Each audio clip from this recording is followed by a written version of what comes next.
about Mike? Oh, they say he's like a giant, all decked out in heavy armor.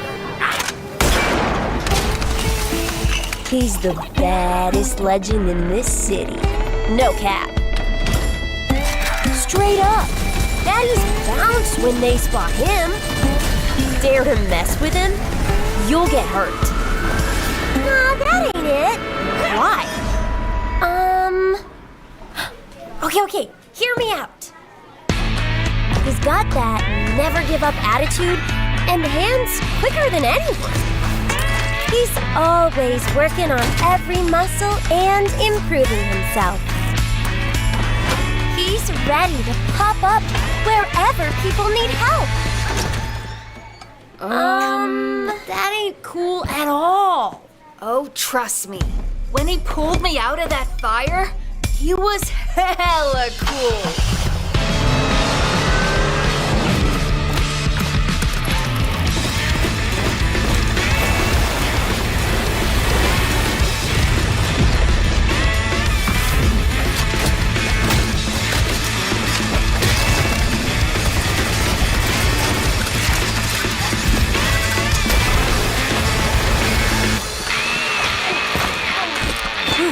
That was a close one, kitty. But don't trip. You're safe now.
Hello everyone, I am your host Lazy Cass and I'm back with some new updates coming your way November 30th.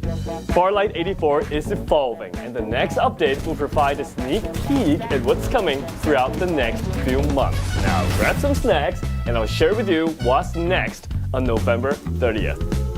First, let's talk about hero changes. In the past few updates, we've reworked a few heroes including Maggie, Duckside, MKR, and more. And in the next update, we'll bring some new magic to Cypher.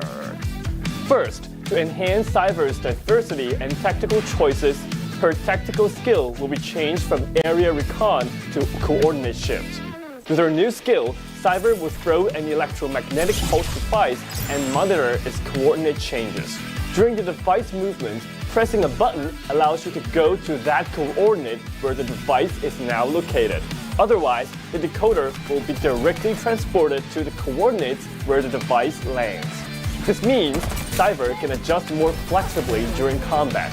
For example, she can quickly teleport to somewhere near the enemy and apply her ultimate EMP shock, which will reduce their defense capabilities by damaging their shields and deactivating their jetpacks. Just like how we adjusted the other heroes, this change will help Cyber to become more proactive in combat and fun to play with. In addition to this new playstyle, Cyber is also coming along with something the community has been asking for a long time. The long-awaited SSR skin for Cyber Wild Player.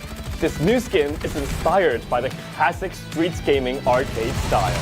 And coming along with this style is MKR's new SSR skin, Kinetic Mech.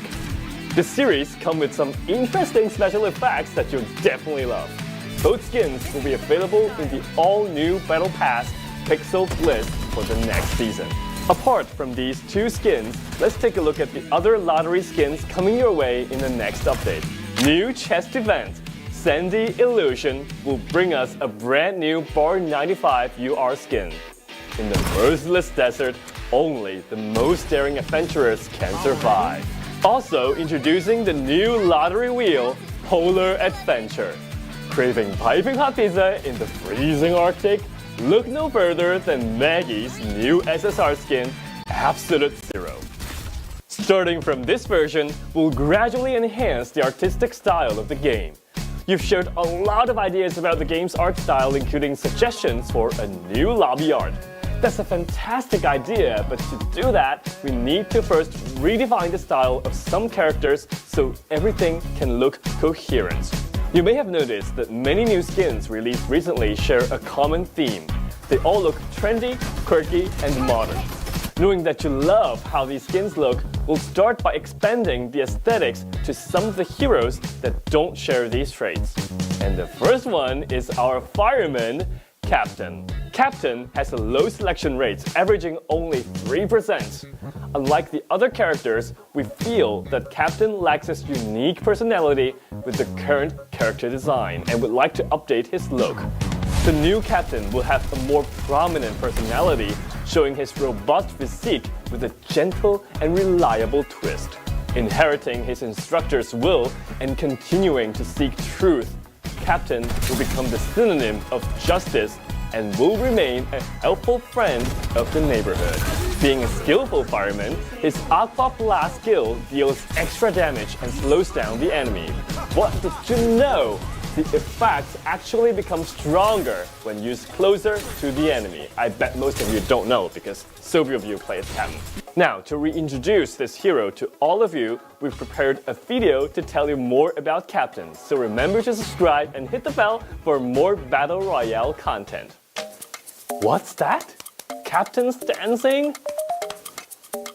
Listen closely. His dance comes with music now. In the upcoming new version, we're introducing special sound effects and background music to some dance emotes. I really can't wait to try them and piss some people off. In addition to the dance emotes upgrade, in this update, we're introducing a new item, Kill Announcement. When you kill an enemy, everyone will see this announcement. Everyone. Talking about showing off. This will become a brand new way to highlight your perfect kills. I finally have some new motivation to practice my shooting skills. To make the gameplay experience more sophisticated for the long term, we're planning to make some important changes to the weapons in Farlight 84. So far, you'll notice that the recoil of our guns is designed to be relatively low compared to other games. The result is that it is relatively difficult to distinguish the unique feel of different weapons within the same type. This has created a weird situation where some guns feel so similar and some guns are not that useful in most situations. In this update, we'll start working on this part of the gameplay generally known as Gunplay. We will start by adjusting the feel of the AK-77 by making it feel realistic to hold and shoot. The first aspect is bullet spread. So far, all of our weapons have fixed bullet spread trajectories, not random. And in this update, randomness will be introduced first to the AK. The bullets you fire with the AK will no longer feel stale, will spread more organically within the crosshair range. The second aspect is recoil. We've fine-tuned AK's recoil in this update, increasing its maximum value. This means that you feel that your gun shakes a little bit more than before, and its shooting accuracy may become lower. While this feels more real, you have to put more focus on controlling AK's recoil. The third aspect is audio. We plan to strengthen the immersion of these weapons by improving how they sound. In the next update, the audio of the AK-77 and Bar 95 will be updated. The new sounds will have more realistic texture. You'll experience a clearer, more impactful feedback. Let's take a listen.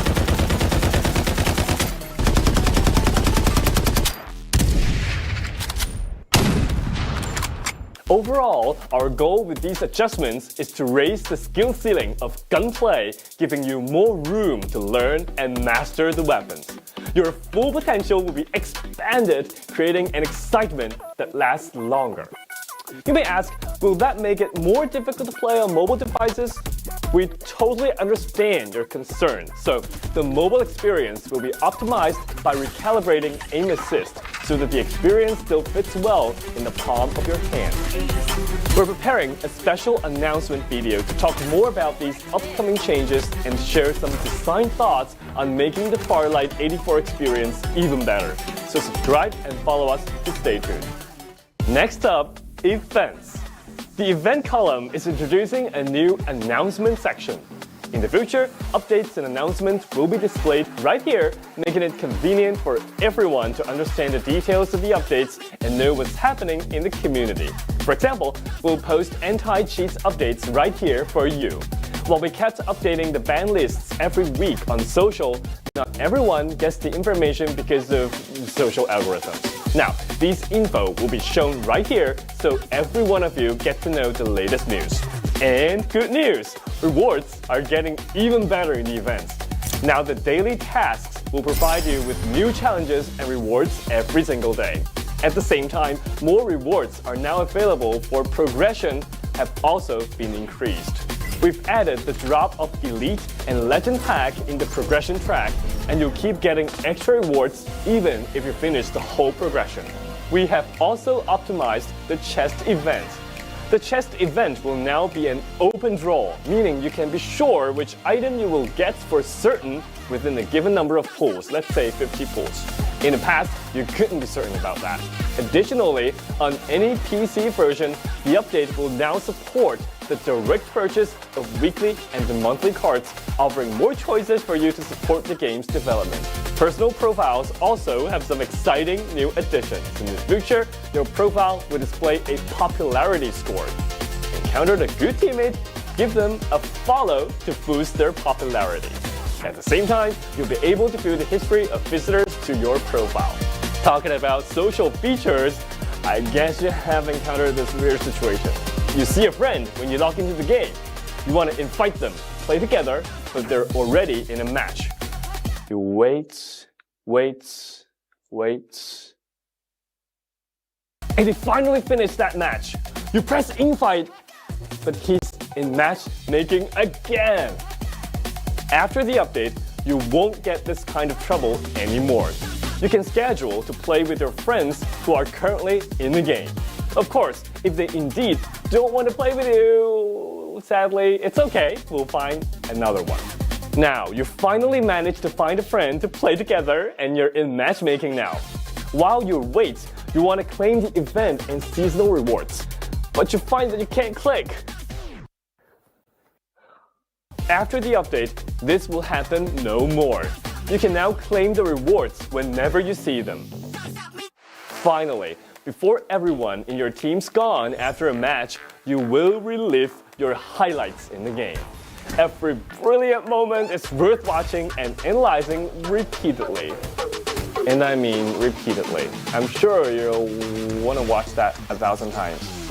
Okay, that's all for the update on November 30th. It's also almost December, and we've prepared some community holidays events for everyone. So once again, subscribe and follow us so you don't miss out on these free holidays reward. Don't forget to like, comment, and share this video with your friends. Get the game updated on November 30th. I'm Lazy Cass, and I'll see you in the next one. Bye!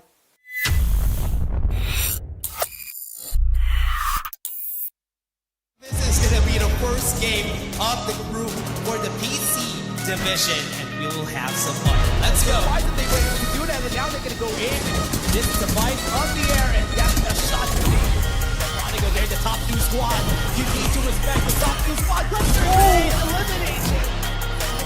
Advantage combat's going to be eliminated ground, and they were waiting for this opportunity. James is going to be next. Be eliminating them one by one. Ground, not kill the Paragons are now left with 24K after Bane. Link is going to be able to get one kill. Be able to run away. You have the vision erosion. You have some gravity. He's going to be there with the 8 shot on him. Build the GD a bit too slow. And now we're going to go for the revive. We got the revive, but what?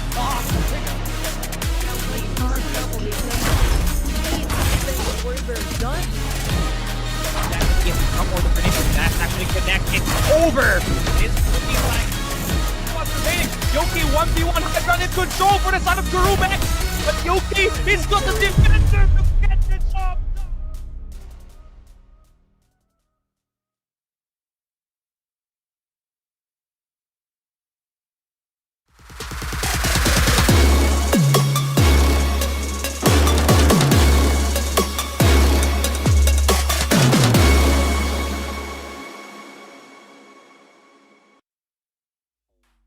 Hey everyone, get ready to dive into the heart of the action because we're here at the Farlight 84 Philippines Championship Season 2 PC Finals. Can you believe it? We started with over 100 teams and now we've narrowed it down to the last 15.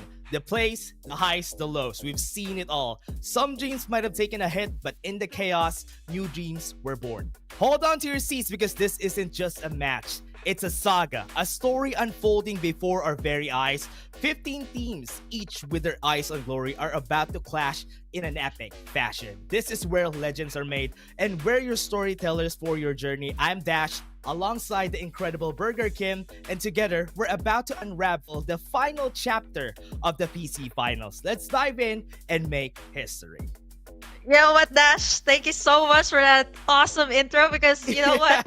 I didn't have anything prepared, but you know, all I have prepared is like, this is the grand finals, this is the PC grand finals. Yeah, that's it. But you pretty much captured everything that I wanted to say. You know what? I can't believe we've already reached this point, and we've been doing this for what, 5-6 weeks of straight Farlight 84 action every weekend.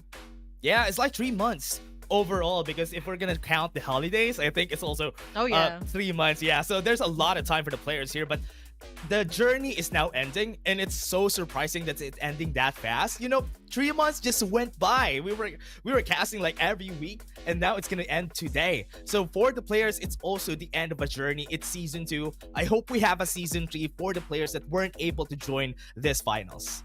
Yeah, definitely. There was a lot of teams, right? Both in the PC and mobile division that have been playing in the open qualifiers. And if you guys, you know what? I'm speaking to everyone who's watching right now who, let's say, didn't make it to the cut. You guys still have perhaps maybe next season to make it, right? But now, all you guys have to do, sit back, relax, and of course, watch the grand finals, because you know what, Dash? Yesterday was crazy. You casted with Infinity. I casted with Kali. And, you know, it was so wild. Like, down from Group A, B, and then we had the mix. It was just insane to see like chaos in the map.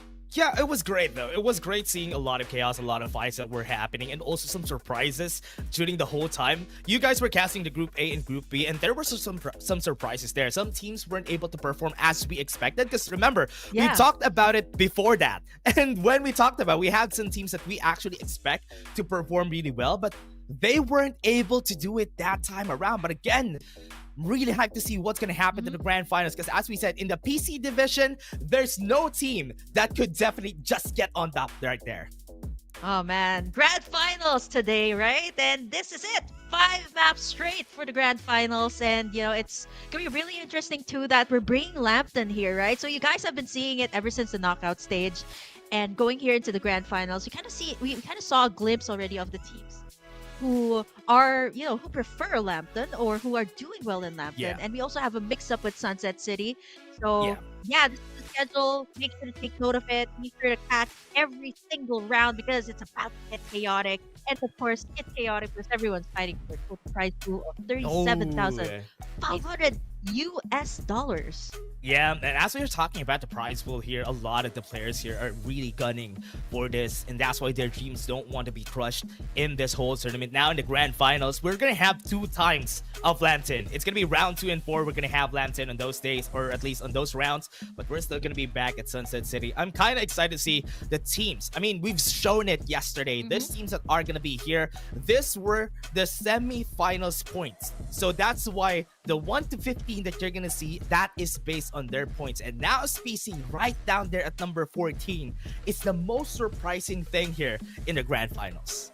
Yeah, you know what? I think for both of us, right? Like all of the we had like this kind of pre-show thing before we're gonna go through this semifinals and grand finals, and we talked about the teams that will actually be on top or our top 3, and none of all of them are still here, but you know they've been I wouldn't say they're underperforming, but you know other teams, all of these underdog teams have been stepping up ever since the group stages, and then when we went to the upper and lower bracket, they were just on fire yesterday. So I can safely say that as compared to the mobile division, the PC is so much more competitive. Yeah, in the PC division, it's a lot more random. It's not the favorite teams that are always going to be at top, which is why it's so fun. It's so fun that anybody could definitely take the win here. DD Bai, I'll be specific. DD Bai came out of nowhere, and now they're here. And that's why it's always fun to see the teams that are going to be performing during the knockout stages. Then when they go here in the semifinals, they were able to perform well, and they were able to get here in the finals. It's like they joined during the week 5 or week 4, and they were able to rack up enough points to get to the finals. Yeah, there's so many teams that continuously surprise us, but you know what? Who has been super consistent ever since the beginning of FPC? Of course, you have to give a huge shout out to Asus ROG, our official mobile phone partner. You guys will see more of that, of course, in our mobile LAN finals that will be happening next weekend. So stay tuned for the announcement, where it's gonna be, the tickets and everything. And I can't wait to see you guys there because it's gonna be action-packed once again. And don't forget to secure yourself a seat.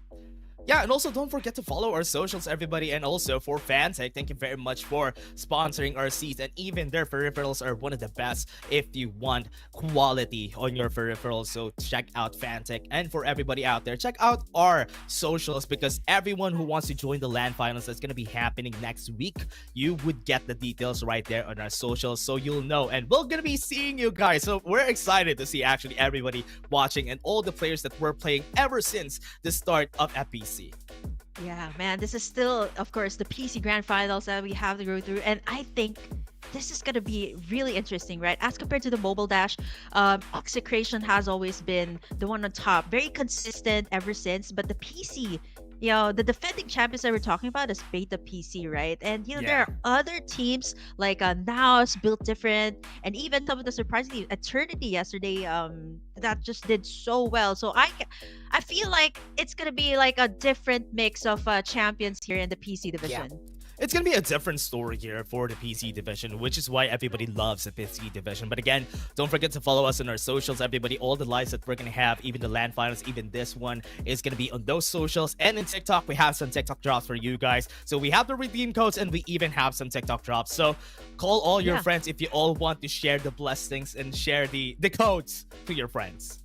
Yeah, I actually got a couple of TikTok drops. So if you guys, you know, yesterday after the matches, and even during the live streams of some of our content creators, I've been tuning in, so you guys can get some of the drops there and you know, enjoy a lot of like Farlight 84 content. So be sure to follow us on all of our socials. I think for the official English broadcast, it's going to be on the Farlight 84 Esports page. Don't forget to like that one as well. Yeah, and also for everybody out there that's just looking for every action and for you to know what to do when you are playing yourself, check out the FPC, check out this tournament, because the players will give you all the guides that you need in order for you to become a better player overall in the tournament setting, or maybe in just a casual setting. If you just want to play with your friends, you can make your calls like how the players calls it here in the FPC. Yeah, you know what? Everybody who has been, you know, following me, just huge shout out to, you know, some of my followers have been following me ever since. And, you know, they started playing Farlight and they were watching FPC and they're like, they just started playing Farlight recently, and they told me, after watching FPC2, their gameplay just improved so much, right? So that's all the more reason for you guys to watch, because there's so many tips that you guys can get from the players here. Maybe their play style, their team composition. It can work out for you guys. Yeah, especially if you are really into the esports scene, you get the standard is gonna always be here, and that is the reason why players tune in, or at least even casual players would tune in, just for them to get better and just for them to have more high quality games for themselves in order for them to get more points to get the rank that they want. But again, everybody, that was just our pre-show. We're gonna be going into the game later on. We're just gonna take a short break before we head into game 1. See you guys in just a bit. Get your snacks. We're gonna be back.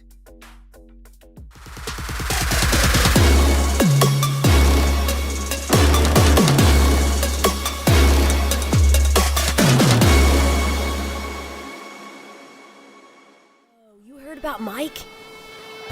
Oh, they say he's like a giant, all decked out in heavy armor. He's the baddest legend in this city. No cap. Straight up. Baddies bounce when they spot him. Dare to mess with him, you'll get hurt. Nah, that ain't it. Why? Okay, hear me out. He's got that never give up attitude and hands quicker than anyone. He's always working on every muscle and improving himself. He's ready to pop up wherever people need help. That ain't cool at all. Oh, trust me. When he pulled me out of that fire, he was hella cool.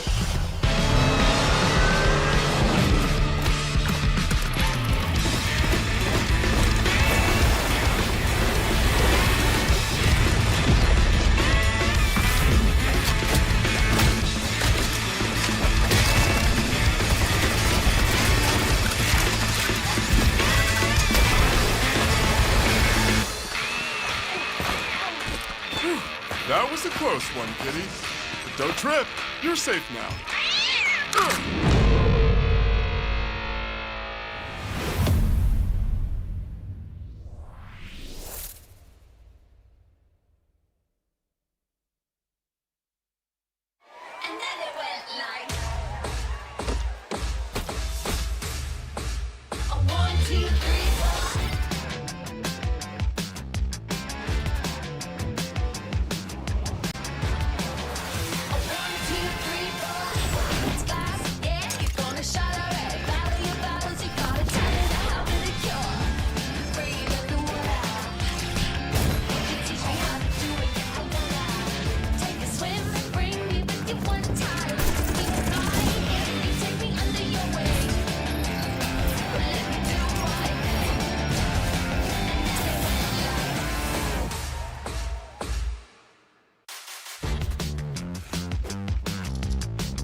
We're back here. We're gonna go to game 1 in just a bit. But you know what, Burger King, I want to see a Mayshell in our PC finals, or at least here in the PC division. We see a lot of very different heroes being put out there by the players. Even the Embers are getting some love here compared to the mobile division. So that's why I have a lot of expectations on what they're gonna be picking up. Yeah, I love how it was the trailer of Mayshell that was played, and then you went in and connected that right now, and hopefully you see a Mayshell. I was We've surprised. we've never seen a Mayshell in the PC division, right? It's we mostly like a Sienna, if not an Ember. I think in yesterday's semifinals, we've seen Momoy actually being utilized as well, and a lot of this capsule actually was quite a surprise to a lot of our viewers too. Like, playing in Lambton, right? There's a long, prolonged team fights there, and you'd really love to have those supply drops. So I've seen it yesterday, and hopefully, we might see a different type of composition this time. I've also seen like I don't know if it was evident in the upper and lower groups yesterday, wherein there was also a combination of like 4 attackers, right? Lucinda, Maggie, Bo, and a Cypher, right? Cypher's also considered an attacker. Yeah, it's a classic, right? Everybody really loves playing the attackers during the start of the PC finals. When the PC division in Season 2, everybody defaulted back to having the Cypher, the Lucinda, together with the Bo and Maggie. But it's just recently in where we've seen players just go to Ember and Sion. Even the Momoy gets some plays here when we just went to the knockout stages. I want to know, just because of the recent patch, that's the reason why they did it. And because of how slow kills happen in the PC division, because defenders are meta, that's the reason why people really love playing the Sienna just recently. Yeah, it makes so much sense, right? And she's one of the top used capsulers here in the PC division. And speaking of, Dash, we have to look, of course, at the teams head-to-head here. And I'm pretty sure Callie's happy about this one. He's been geeking out yesterday about all of these stats. Let's take a look at Mantas and Nitrox here. What we have here head-to-head so far, I think it is pretty much the same, but there are some aspects it's different. The kills per game and the top 3 appearance. You know what? It's also because Mantas just dropped a 27 kill game yesterday, which is why they got this big kill per game. Massive. And this is, it's super surprising because during the start of the PC finals, they weren't really getting a lot of kills. They were placing well, but not a lot of kills. And in the end there, they got so much kills and everybody was surprised about it. And now, unique heroes use, I love that Nitrox is still at the top because during Season 1, together with Mantas, they stayed consistent. Yeah, I think also the unique heroes have to be taken note of here. Nitrox has a whole lot more, so hopefully, your dreams of having Mayshell here in the PC division will be coming true, Kara Nitrox. But what is that? It's gonna be Mantas Wayne that we're gonna be highlighting. And look, total damage 12,480. Where did that even come from? It's huge. It makes sense because Maggie is his most played hero. Yeah, for sure. For sure. The tactical role, right? You know what? Yesterday, Infinity and I were counting how many Maggie MVPs we're gonna have. During our games, we had a 5 out of 6 that Maggie is the MVP. It was just the last game in where Bo became MVP, but during the first 5 games, it was all Maggies. And we do expect the Maggies always getting the MVP just because of how different her maneuverability is compared to the other capsulers that we have here in the game. Yeah, I think, it's safe to say, can we give our viewers like this challenge? Every time a Maggie is an MVP, you guys have to say Farlight or take note of how many times it has been on the MVP list. Yeah. I think I can count perhaps probably more than 5 in the semifinals. So I can safely say here, in the grand finals, Maggie's going to be so much more evident. It's the top one most used here, especially here in the PC division.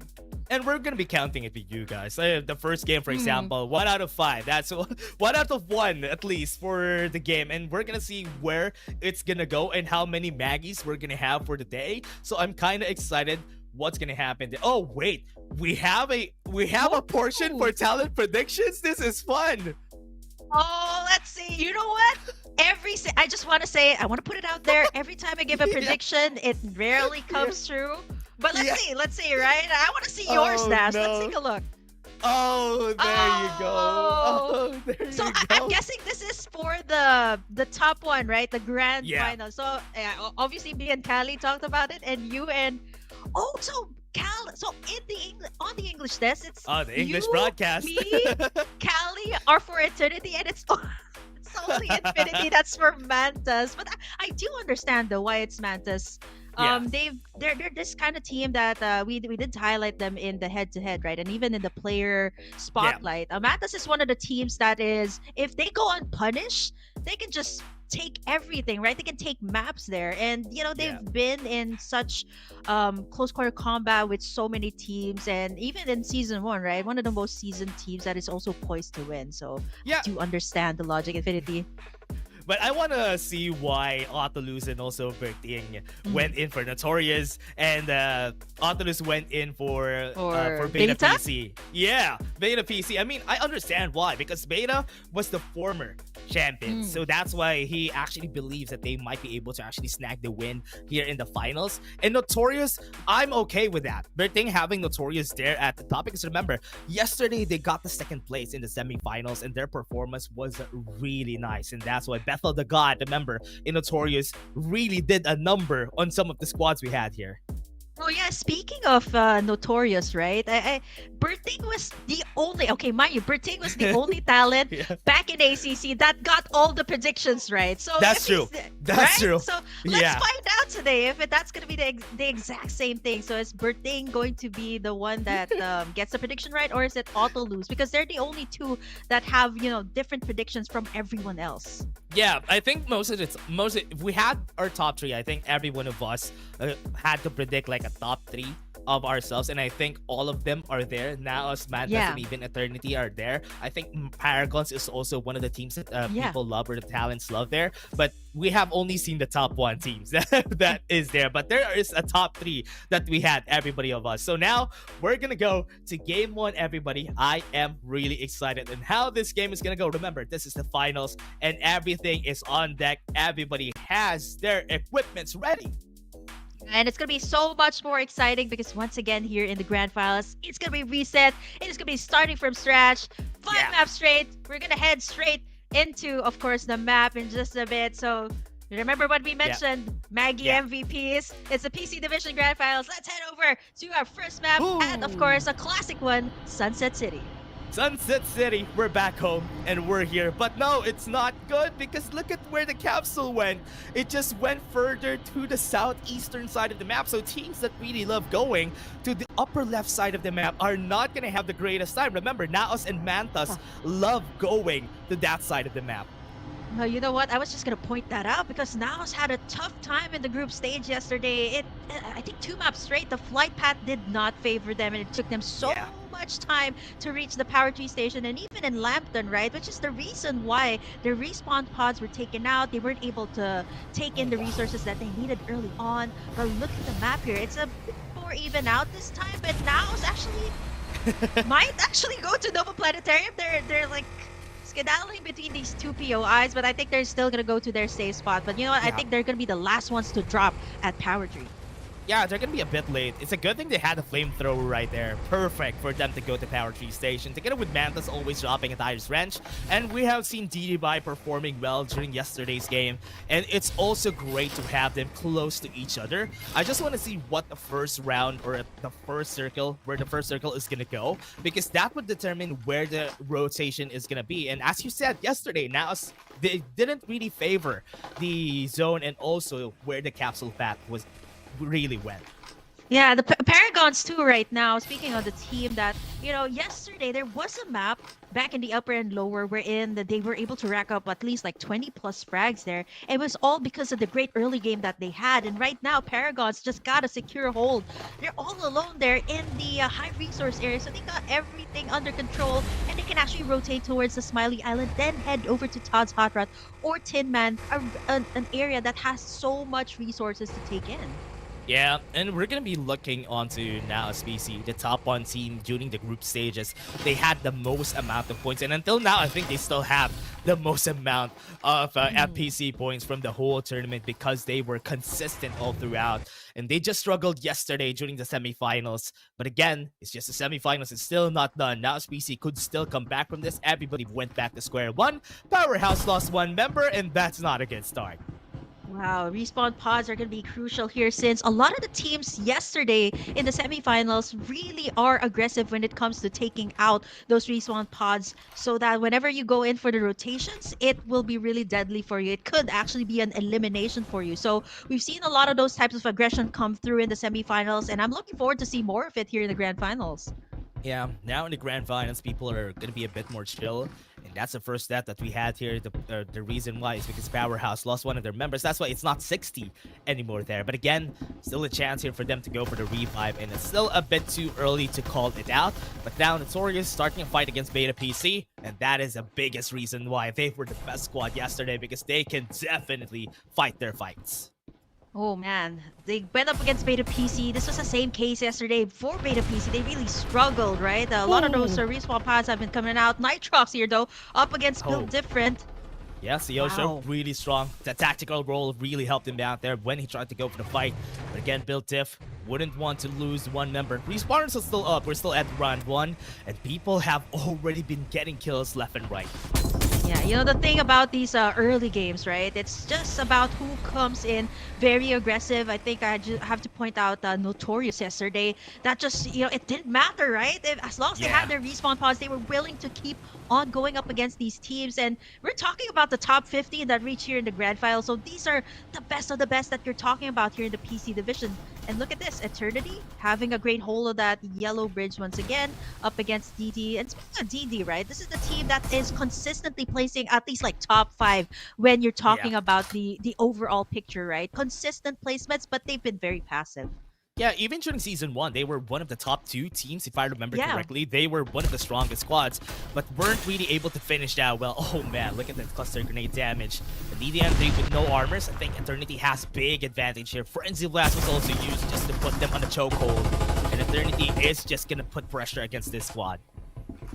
You know what? The Digital Devils here reminds me of a squad before that was really passive. And sometimes, the aggression just works so well here for the teams. Yeah, this is what they do though. The aggression that they had, even back then, Mugen Fatal was one of the strongest squad we had in the tournament. And these are the players that came from that squad, and that's why they are still that aggressive. They're killing everybody in DDN3, and they're not even gonna be able to get any kills out of Eternity. Oh man, look at Butcher and Burn right now, racking up the kills here for Eternity. 5 already for this squad, and if this keeps up, it's not gonna look good. Kitsune Daichi, Peanut is down, but Powerhouse PC intense. I think Powerhouse PC right now, they're scattered out. And I think some of the respawn pods were out. Oh no, Yeah. Intense. He's all alone here. I think that's gonna be their last chance though. That last respawner is gonna be their last one. And Intense is running away. But from up there, I think they're not gonna miss their shot, and that's Intense down. Yeah, the presence of mind here of Kitsune Daichi, right? They also had a good standing in the semifinals, I would say, at least in the upper half of the lobby. But right now, this is kind of weird coming out from Powerhouse, right? They usually love camping out in Sunflower Shopping Mall. But right now, they actually chose to, reach out to the other spots, going over to the mansion, and it kind of backfired on them.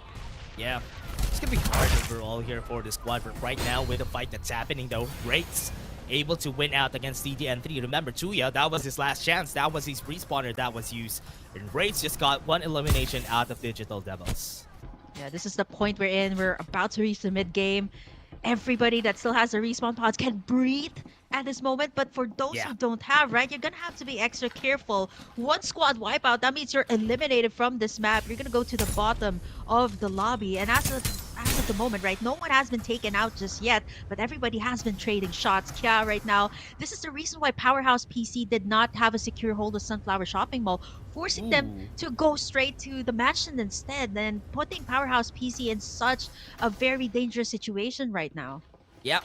Here in the southern side of the map, the zone is gonna go into this side, close to Sunflower Shopping Mall. Construction has that one building, and where it turned, that one tall building in construction could be the reason why people would contest that spot every time. It's because it's the strongest spot in the southern side of the map, because it's high, nobody could reach it. There's a lot of open area right there in where Kya is. They have the biggest spot here if ever it's going to continue being in the southern side.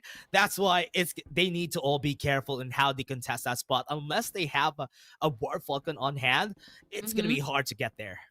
Yeah, speaking of contests, right? Look at Eternity. They've been gatekeeping that bridge for so long. Hey, this is the Yeah. checkpoint. You guys can't come in here. We're right here. I think they have a very good spot, right? They haven't left Yep. that area just yet. It's because they got a good Ooh.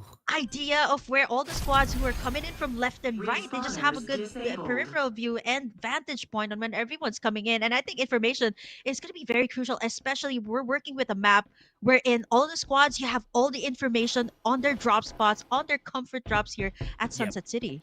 And yeah, going back to what we said a while ago, Eternity, this is a good spot for them to be in. And also Kya, having that spot close to construction, that is where you should be. Because these are the spots that are going to be important, especially in this zone that we had. I think our zone is going to go to the southern side of the map. And all the squads that are in the northern side are going to be fighting each other. And they all need to cross this bridge if ever they want to survive. And having this vantage points, the bridges that we have here going to the southern island, it's gonna be hard for those squads because they need to fight a squad first before they go into the chaos. Yeah, man, that is just difficult, right? For squads who are coming from the top side. I think to name a few, it's built different, and Yeah. of course now it's PC. But over here at the back game, it's getting really chaotic. Yeah, there's gonna be explosions right there then, left and right. Paragons just got the win right there against Built Diff. And DD Bai, look at them trying to run away. With blue armors, it's not gonna be good for the squad. They can still go for the revive. They're still waiting on where Paragons are gonna go because they need to move sometime soon. But again, the fight is happening now. It's fighting back against One Bap. One Bap, one of the squads that placed on top during the start. But now it's not gonna work because that's gonna be Naos fighting them. Oh, this time now PC wins, and I think this is gonna be like a clapback coming out from them yesterday. And Yep. I was talking to Kali about Miko from One Bap, and now it's PC's, of course, AIM. They had like a Yeah. 1v1 duel with a Maggie, and Miko was able to take down Ooh, really? AIM with a Mad Rabbit. Okay, That's crazy. Right? He That's opened with a crazy. Mad Rabbit. And That's- yeah, Oh, the crazy man. 1v1. That's not supposed to work, but it worked. And Miko fought against AIM, one of the best Maggie players, or rather, one of the best players Yeah. that we have here in the PC division. And being able to do that is such a feat to do, and that's a big flex. But now, as you said, it's a clapback, and One Bap just got eliminated by Naos. Oh, I think this is gonna be quite really something that Now's PC is happy about, right? I think yesterday, One Bap was the team that they've gone head to head with, and One Bap was the one who eliminated them back in the group stages. So I think right now in the grand finals, right, this is a different ball game, and Now's PC just came way prepared. This is looking good for them though. They have the orange armor before they head over to the south side. They came all the way from Power Tree Station, so this time they're a little bit more prepared. Speaking of Mantis Esports as well, they got that orange armor, but look at those shots coming out from Jolo. One of What the, was I would that? say, best pro users as well here in the PC Yeah. division. That was crazy though. Jolo's shots actually just went in there, was able to follow through, and was able to get the kill there. And we still have 14 squads. We're close to the last two zones, still at round 3, and we are waiting for them to get closer and closer. As we said, Burger Kim, it's now the south. I think that is where we're gonna go because the zone is just closing in to the southern side ever since the start of this game. Oh, look at Eternity, right? They got the Yeah. bridge, right? They're not leaving that spot because they know that they can gatekeep the squads that are coming from Todd's Hot Rod and Tin Mats, and the squads who will be coming from Sunflower Shopping Mall. So they're not going to leave that spot just yet. But as for the squad who are here in Tin Man, this is going to be a long standoff. We've seen this El Clasico come out.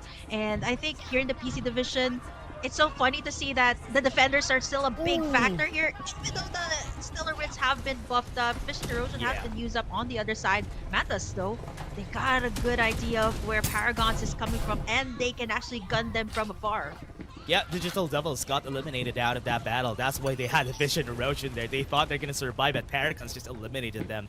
And that gave a signal to Mantas that someone is there, close to that bridge. And that is Paragons on looking at that area. And we still are in the southern side of the map. It's still going in favor of Eternity and even Kya because they stayed at that one spot.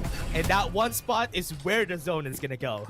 Oh, you know what? Speaking of Kia, right? There's a squad that loves Sunflower Shopping Mall drop, but they're not leaving it. And sometimes, you know, if you don't leave your spot, right, you can only have at least the best that you can have is a level 4 armor. And speaking of right now, Oh. they don't even have a level 4. They just have a level 3 armor here. because they stayed there. They didn't go away from that spot. That's the reason why they're still there. And now they're fighting against Kitsune Daiichi. This is the building that I was saying. Because this building is so high, there's a lot of open area. How are you gonna fight? How are you gonna reach them in where the meta doesn't have a Sunil, doesn't have a Mayshell? How are you gonna reach this top spot if you don't have a Warthog? And that's why it's so hard to fight against them. Yeah, they're just like, come at me, you can't reach me. And at this point, look at the composition of Kia. This is what I was talking about. 4 attackers in their composition. If Kitsune Daiichi decides to go in, all of these members of Kia can just take them down. Imagine the cluster grenades, the absolute gravity, and even the EMP shot coming from this combination.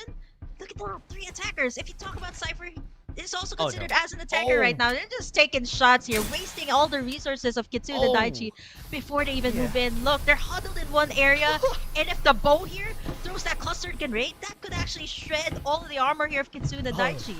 Both of them don't have a Siana. That's why this fight all comes down to who the utilities, or at least who uses the utilities way better. Because those utilities are going to be important. Look at this. Absolute Gravity is going to be used. They have the core chip. They're going to get inside. They try to fight back, but they still have an ultimate on their side. Though. They have the EMP shot just to stop the push coming in from Kitsune Daiichi, but they're still in the area. They might be using some cluster grenades for themselves, but Kitsune Daiichi got the area for themselves, and it worked out, and Kia was forced to run away. Yeah, they were able to buy out this piece of real estate from Kia, forcing them out of position right now. And this was also the case back in the semifinals. Kia is one of the teams that can actually make the plays, but it seems like they don't know what to do. If someone tries to siege in the area, we're down to our 11 squads right now, still on the southern side of the map. And you know what? Eternity hasn't moved a single inch. They're still staying in that bridge, and I think it's going to be really good right now. They got to hold that bridge and just willing to wait out whoever comes out on top on all these skirmishes that are happening by the construction side and Tin Man and Todd's Hot Rod. I'm surprised that they gave up this area though, because this area is the strongest area in the game. I mean, the zone is going to go onto the right side of the map, to the southern, eastern side of our map, but it's still a great spot because it's still at the edge of the zone. And that's why I thought they are just going to be using all their utilities to stop Kitsune Daiichi. But because it's still too early, people don't want to get eliminated, and they didn't want to take that risk. Oh, now Kitsune Daiichi, this is a power position right there in the middle. And I think Kia was willing to do that, right? Okay, let's give up this piece of real estate for the price of course, still living another day here in the map. But over on the other side, was he built different? Getting taken out there by Nitrox. Yeah, they got eliminated, and they only have one more person in Nitrox. Are they gonna get eliminated in the zone? Because they don't have the space. Do they have the Mediax? That's the question. Nitrox, I think they're gonna be surviving for another day, but Mantis is waiting on the other side. And this is what's hard when you're a bit too late, because they're at the edge of the zone. They have 45 seconds to think on what to do. Ooh, now's PC right now. They're looking really good. Usually by the time they reach the spot, they only have a level 3 armor, which means that they have been winning all of their encounters up against the teams to reach the spot. And now they find one. Vision Erosion has been casted, as well as the EMP. Yeah, they have the EMP shock. They're not going to be able to get to the top floor. They don't have the dashes. That's why it's so hard. But now PC is unrelenting. They still want to go. They got one kill. Cosman got it. And Clarion is going to fall down to the side of Wraiths. And now PC got this piece of real estate for themselves. Oh, they still have 2 more from the side of Wraiths, though, if they decide to come in. But numbers advantage are on the side of course, Nows. But over on the other side as well, we see Paragons try to close in here. Orange armor for both of these top teams. Yeah, they're at the lower end of the stick here, but look at where they want to fight. Look at AIM. AIM is just going to continue this. He's want to go to for a fight, and they are going to get the kill. They're going to be dashing away, not taking so much risk, but AIM, that was really scary. Oh man, this time, look at Now's PC. They've also done some adjustments to their composition, right? Usually they work with at least like maybe a little bit more attackers. This time it's a bit more balanced out. Wraiths in a very tight spot right now. They're caught in between Paragons and Nows. I'm not so sure if they know Uno is right there, all alone. And of course, 1 is the loneliest number. On the other side, Kia gonna face the rat this time of course, the other squads here. He's having casted right now.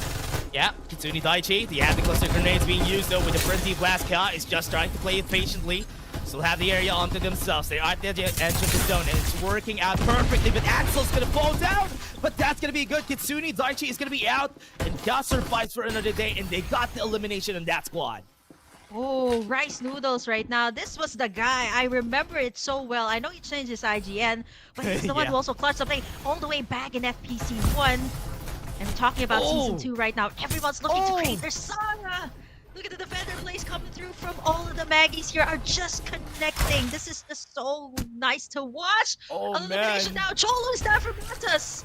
Yeah, Jolo is gonna be down there at the edge of that bridge, and that's not a good spot to be in. Under the bridge, it's not where you want to be. Now is getting a lot of kills here, and Kia is gonna be seen. Rice Noodles might get eliminated. No, it's not gonna work. Cost Bang is just hitting his shots, and Eternity is gonna be the one that they're gonna fight in the end for sure. This is way too good for Nows right now. They got a good high ground as compared to the others who are on the ground. Butcher goes in to confirm the kill. And now it seems like it is going to be 4 squads left. They got an MG7-2 here for full clip, so that's a lot to work with for Nows PC. Great shots coming from AIM. Eternity and Now's PC are full squads. They're the squads that want to go for the fight. Fernan is going to be down. Kia still has 2 members. We still have 3 stragglers on the map and 2 complete squads. Oh no, now I think it's gonna be down to either Now's PC and Eternity here that might go head-to-head in the last stand. And looking at the position and the frags, Now's PC has racked up 16 frags, and this time they're the ones who's gonna do a checkpoint up against Eternity, who is down on the bridge already. Chivas got the kill against Derps. Can still go for more. Eternity is just so confident. AIM was able to run away. Butcher playing it safe. Goes back to his low ground. And now they still have the vision erosion just to push him back. Zone's gonna be closing down. Everybody needs to get close. Oh no, Eternity right now. They're looking for a power position. Oh! Noodles, the last one down. So it's gonna be Now's PC and Eternity. Punches away against each other. Absolute gravity was used, pushed him back. But AIM is gonna go in, try to fight back against the members of Eternity. They got the kill on Rates. They have 1 HP on AIM. They need to go at it, but they have the vision erosion to help them out. Eternity is still at the low ground, but now Species still keeps their high ground. Oh, even the frags are equal right now. Eternity and Now's PC. Got the first shot. They got the first kill, and that's gonna be good. Right now, they need to go in. AIM was able to get the HP that he needs, and now they're staying at the top. And Now's PC just got the kill, and Eternity is gonna fall down. And 21 kills for Now's PC for game 1. Oh my, this is exactly what Now's PC needed to do. The adjustments that they did were so real. They know that the flight path sometimes will not favor them. And this is exactly what happened here in the first map. They were the last ones to drop at their comfort drop, which was Power Tree Station. And to be able to make it here to the southern side of the map just goes to show how much that they have adjusted in their team composition and the way that they played things out this time. So usually you'd see Now's PC struggling to come over here to the south side, but this time they managed to rack up at least a level 5 armor before going into the final circle and getting the siege onto that area of the map, like getting in that checkpoint up against Eternity. They were able to get a very good high ground and of course racking up 21 frags here for the very first map here of this grand finals. Now's PC came back from what we thought was a very bad day yesterday. 21 kills. That is enough to say that all 3 games they had, or rather 6 games that they had, this is probably a good total from those games. And now 21 kills is where they start. And that is a good place to start if they want to take that top 1 spot against a team like Eternity, against a team like Mantis. And this is a chance for them to snag that top spot against those squads. Oh, look at the damage here. And the damage taken by AIM, it's almost the same, right? Almost 2,000 damage. He was the one who racked up the most damage here in this game, but it was, of course, Cosbang who has been providing him so much aid ever since. They have been stepping up here for Nows. And looking at the final tally here for the squads, 15. And it's quite surprising that some of the teams that we have predicted to be on top actually are on the bottom of the list. Beta PC to be one. And now Eternity and Now's PC. I think what really backfired here for Eternity is they camped out too long. They're over at the checkpoint at the Batcave, and when they had to move out, Now's PC just had the prime position there to be able to take anything. The vision erosion there was casted right in the nick of time for AIM to be able to, you know, reconvene, reposition, and was able to take in the kills there up against Eternity. That is true. That vision erosion was perfect. That's the reason why AIM was able to get the kill on Tat from Raids, and after that, they were able to get the regen on AIM, and that really snowballed in their favor. Once Eternity is in the low ground fighting a high ground at the center of the zone, that is so hard for them. They didn't have any way of going at the top, and they didn't have any vehicles. That's why Naos was confident to take the fight, and they were not giving up that building because they know that was their key to victory, and they used that building at max maximum advantage for the squad there. And what really didn't work out well for Eternity, right? They were preparing so well that, okay, the circle might actually close in on that high ground that they had, that watchtower that they had. But instead, you know what? It actually closed down all the way nearer to the construction site, wherein they had to move out, right? They had to even swim, I believe, to get over to the other side where now's PC was just waiting for them. And having the high ground here in, of course, Farlight 84 is just king right now. We've seen it in the Lambton map and even in Sunset City, right? Having a high ground can just give you so much leverage and all the altercations that you want to go in. Yeah, it's so good, especially for those times. The high ground is always going to be great. The only time that it's going to be hard is if you're at the center of the zone and you need to go back down against a team that is down there in the area. And also, one of the great things about that is they were able to make use of it, maximize it. They were the two teams that were fighting each other, and in the end, they were still the two teams that stayed in the end. Again, that was just it for our first game, everybody. Let's take a look at what happened again, and we're going to be giving you the highlights of that game.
And the MVP of that game is gonna go to Cosbang. Honestly, it was very well deserved because Cosbang with that vision erosion was the reason why they won in that last zone.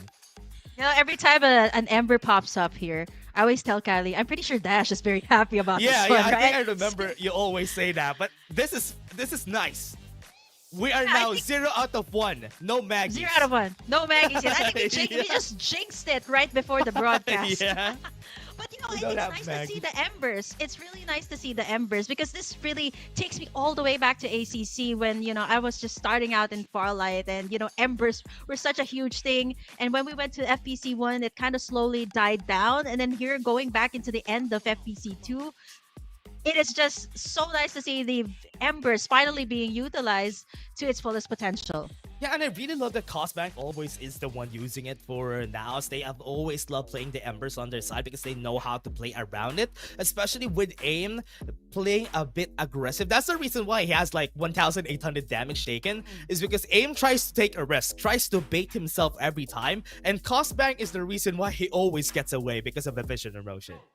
Yeah, I love how you pointed that out because it's true, right? We've seen several times AIM with the Maggie, right? Like the tactical rolls just make you so mobile. And once his armor is down, he can just rely on Cosback to have that vision erosion up. Oh, hey, have that vision erosion up, get me back up. And, you know, it's all well, right? And I think there was a time in map number 1, like AIM went out to take down Wraiths, but then he got gunned down. So once the vision erosion was back up, right? Cos was like, don't worry, I got you there, AIM. I got you. And I think the adjustments that the Naos did to their composition was just way too good, right? They got a scout, they got a healer, they also got a defense. So it's a little bit more balanced out to what they had in the previous games. Yeah, the more we lose the Cypher in the meta, the more teams that don't put the Cypher in their composition, the more the Ember is gonna get a lot more value. That's why Naos PC is one of the teams that really tries to maximize it, waits for the EMP before they drop the vision erosion themselves, because that's the biggest counter to why Ember was not meta for the past few tournaments that we had. That's why it's so hard. It's so hard to actually use the Ember on those stuns, because one vision erosion could be countered by an EMP shock. Man, you know what? Speaking of, we have to go to a quick vision erosion first, but when we Yeah. come right back up, of course, we're going to be heading into map number 2. So don't you guys go away. We'll be right back after this one.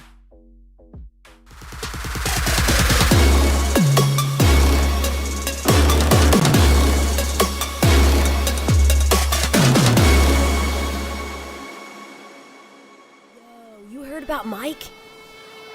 Oh, they say he's like a giant, all decked out in heavy armor. He's the baddest legend in this city. No cap. Straight up. Baddies bounce when they spot him. Dare to mess with him, you'll get hurt. Nah, that ain't it. Why? Okay, hear me out. He's got that never give up attitude and hands quicker than anyone. He's always working on every muscle and improving himself. He's ready to pop up wherever people need help. That ain't cool at all. Oh, trust me. When he pulled me out of that fire, he was hella cool.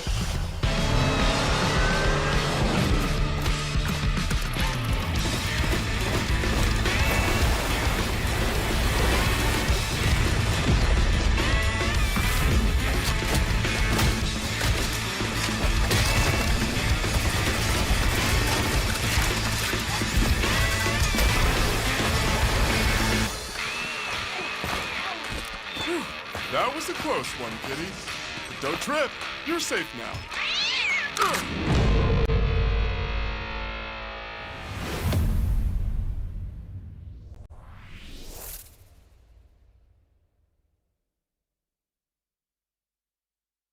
And then it went like a 1, 2, 3, 4.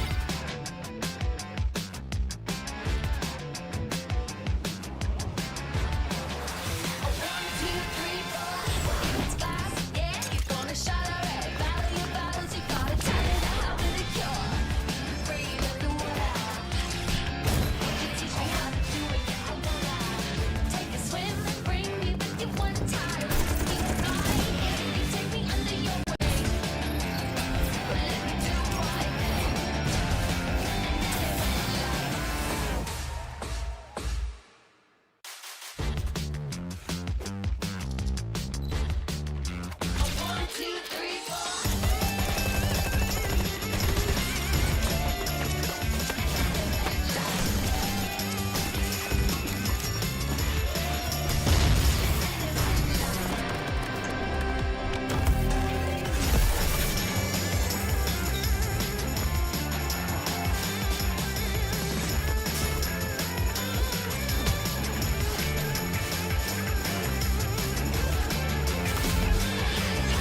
We're back to the PC finals, and we're gonna go to game 2 after. So, after the players are ready, actually. So, again, we're still gonna be your casters. My name is Dash, and I'm here with Burger Kim. And game 1 was a banger. Naos was able to get their win, as was predicted by some of our casters.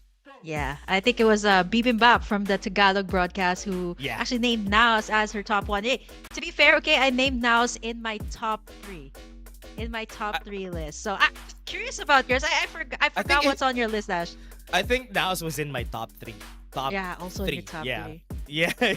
Yeah. Because come on, you can't deny their performance, right? They've been so consistent. So I think, even though they did struggle yesterday, I think they can definitely make it, right? Especially with that game 1 explosive match that they had. If they're gonna have the same consistency all throughout the whole series, it's gonna be good, because with this 21 kills, that's gonna be enough. As long as they stay until the end, maybe get a top 2 or top 3, there is a chance that they could just snag the win there. But remember, game 2 is where it is gonna shake up, because the next map is gonna be Lambton, and where positioning is gonna be much more important, because of how there's such a big open field whenever you're not on a POI. You know who does really well in Lambton? Looking at our grand finalist teams, there's one that was able to rack up the most damage in a single game, and that was Fantasy from DD and they've actually at least gotten almost all of the Lambton maps. Either they've won or at least gotten a top 5 placement in the map. So I think DD is one of the teams that we have to look out for. They're just, it's a thing, right? That some players or some teams, some squads are just more comfortable in Sunset City. Of course, it is one of the most favorite maps, one of the maps that you really start out with in Farlight 84, and there are players that really shine in Lambton. Yeah, and there also comes to how the evolution of the tournament is gonna be. Like, the Lambton is always gonna be part of the tournament now, and after season 3, I think during the next major patch that we'll have, there's a teaser that we're gonna have another third map. Are we gonna see that third map on the rotation once we go to season 3? That's gonna be the question. And being good at Lambton is an asset that a team could use for themselves. Again, we're gonna go to game 2, everybody, and this is where we're gonna go. We're gonna go to a vacation, because Lambton is gonna be our map. Yeah, I mean, come on, look at the names in Lambton, right? Holiday Resort, obviously, right? But definitely these teams are not going on a vacation right now, because of course they have to win in this map to get in, of course, the points here for our grand finals. And mind you, it's a reset here in our grand finals. We're gonna be seeing, of course, the teams will have to work it to their favor here in Lambton. And looking at this, Powerhouse have already secured a hold of the Nova. I think all of the Novas here are going to be highly contested, right? Because there's just so much resources in all of the Nova areas here in Lambton. Yeah, especially in the Nova Energy Station. Yes, it's the center of Staff Door Maintenance Storage and Nova Research Lab, but that area is now a hot zone. That is gonna be a very consistent spot, especially now PC really loves going to that area. And also because it's a hot zone, one BAP got there a bit earlier. So along the area, or at least around the area, there's a lot of shield XP. So being around the area is still good. I think the high resource area, once you come out of it, at least a level 4 armor for some of you who manages to pick it up. So that is such a good start. I love how now PC also respected the fact that one BAP is there. I think there's some sort of like competition between these two. Rivalry competition between these two teams, because it seems like they always go up against each other. And that was also the same case yesterday with DD and Beta PC, right? For some reason, DD always trying to get the respawn pods out of Beta PC. So once they face them again in the map, they're sure of elimination. So that's some sort of strategy, especially, if there are rivalry in between these teams. I like the strategy this time of now, knowing that they've know that one map is in that high resource area. I think they're just gonna go for the sides instead. So that's also a good call, although there's not a lot to work with, right? So they might just wait out for one map to leave that area and then go right in. Yeah, this is one of the thing about Lambton. The area around a big POI doesn't really have a lot of things, especially the small houses, the unnamed areas. There's not a lot of resources at those areas. It's probably just like a pit stop that you could just go to, then just run away as fast as you could, because you're not gonna get anywhere when you go there. So it's a big strategy in Lambton to be on those big POIs, because you can get as much as you can. Just small shield XPs and getting to level 3 armor is gonna be enough. Yeah, but there's definitely gonna be a lot of squads here. Yeah, the EMPs have been invested here, and Powerhouse PC just had a really rough time. And now if they can manage to bully out these squads who are trying to get to the area, they can just have a secure hold. Yeah, Powerhouse is not getting the better end of the stick there. They lost a lot of their members already. Respawners are going to be back down, and Notorious with a Z was able to win. Oh, this is the Notorious yesterday that we've seen. If they snowball, they can just definitely snowball all the way to get in at least like... Yesterday when they snowballed, 28 frags in the semifinals group stages. So that is just insane coming out from Notorious. And I think we have to take note of that as well, because so far right now they got a hold of Nova. Over on this side though, DD and Mantis going up against each other.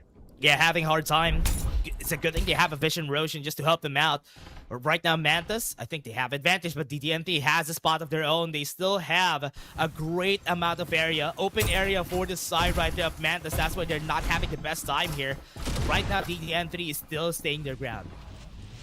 DD right now, one of the teams that I did mention that they are a bit more passive right now. They have to go up against a very aggressive Mantis right now that has just so much more arsenal than them. Level 4 armors. DD only has level 3 and Corfi only has a level 2 armor. Kya's gonna come in though, so this is gonna be bad. There's a lot of areas here that they need to be careful of. Mantis is gonna be running away because they know that there's another squad. That's why Kya is gonna be the one taking over the battle. And DDM3, remember, they only have pounds on their side, so Kya has advantage. They're just gonna be using long range, use the Vision Roshan themselves, gets inside. They still have a restoration field, but that smoke is gonna be helpful for the squad. And at the area, Kya is just having the greatest of days. They're hitting DDM3 where it hurts, and they're losing all their members right now. Wow, Kia is the team to just go in for the aggressive right now, catching DD off guard, and knowing that DD's a little bit more passive, right? They're not gonna go in for the engage, but instead they use it to disengage. Mantis is here as well, trying to get in at Kia right now, who has gotten a secure hold of DD. If they manage to take down Kia, they can reap all the rewards. Yeah, Pew Pew got it. Now they're trying to hit flamethrowers right there. Might be falling down, but so far Mantis still just got one. They played it safe. When they knew that Kya is here, they tried to run away. They were a bit too late to that third party. Oh man, they could have at least, if they were able to catch Kya there off guard. They're that type of team that really loves to go super aggressive on one squad, that they don't take notice of the other squads who are in the area. So they focus their fire on just one squad, that they don't look at the overall picture. And now Kya as well, right? Mantis was just a little bit too late there. If they've gotten there on time, they could have at least taken down the respawn pods of Kya. Yeah, and that was also enough there for Mantis. It's a squad that wants to get on the top spot right now. They're overall top 6 from the last game. They weren't able to get on a spot in where they're confident that they might be able to take a win against Naos. Now they want to be a bit more aggressive. We're seeing a lot more. Oh, what was that shot from Winter? Getting RCM from far away. Now they might be able to get a lot more. And so far, Beta PC is just going to be holding them down. With that EMP shot at top, Built Diff is going to have a hard time. And so far, with the respawners, they're going to go back up. Yeah, they're gonna be able to hold their ground, but Beta PC right there. I think I love the fact that we did shine a bit of spotlight on that stellar win that is so much more evident here in the Lambton map as compared to Sunset City, wherein there's a whole lot more defenders. So the defenders are really rare to come by here in Lambton map. Now, it's going to be a good start with that. Quick damage from Paragons. Getting some damage. Oh, that Uzi was not enough. Might be able to get more. Look at that tactical roll. They got the kill. Mantis loses one more member. Revert is going to be the last one. They got the last kill. Mantis still has Revert. And right there at the top, Paragons is still waiting for them to get out. Right there, they have some damage. They got some vision. That blinding mark was enough to stop him. And that is Paragons winning the battle. Oh man, Paragons coming through here at the sentry post. Is there going to be a recontest here for squad number 4? But take note, you know what? Paragons have to take note of the other squads that are also closing in. It's going to get really congested here at the sentry post. They make that 1, 2, 4 squads that are in the area. So this is looking really deadly. We could see some eliminations come off, but fortunately enough for the other squads who have maintained their ground, they still have their respawn pods up. Yeah, still have respawners rates. One of the squads got the top 3 a while ago. They are now placing themselves on a safe spot just for them to not get eliminated here. But Eternity, right now in our vision, in our observer, we're going to be seeing them. And they are trying to fight against Beta. Beta lost the fight a while ago. That's why they don't really have a lot of resources now. And now Eternity is just gonna be pushing them, and that is gonna hurt. That blazing infantry is just gonna slide over Rookie, and Rookie's dead.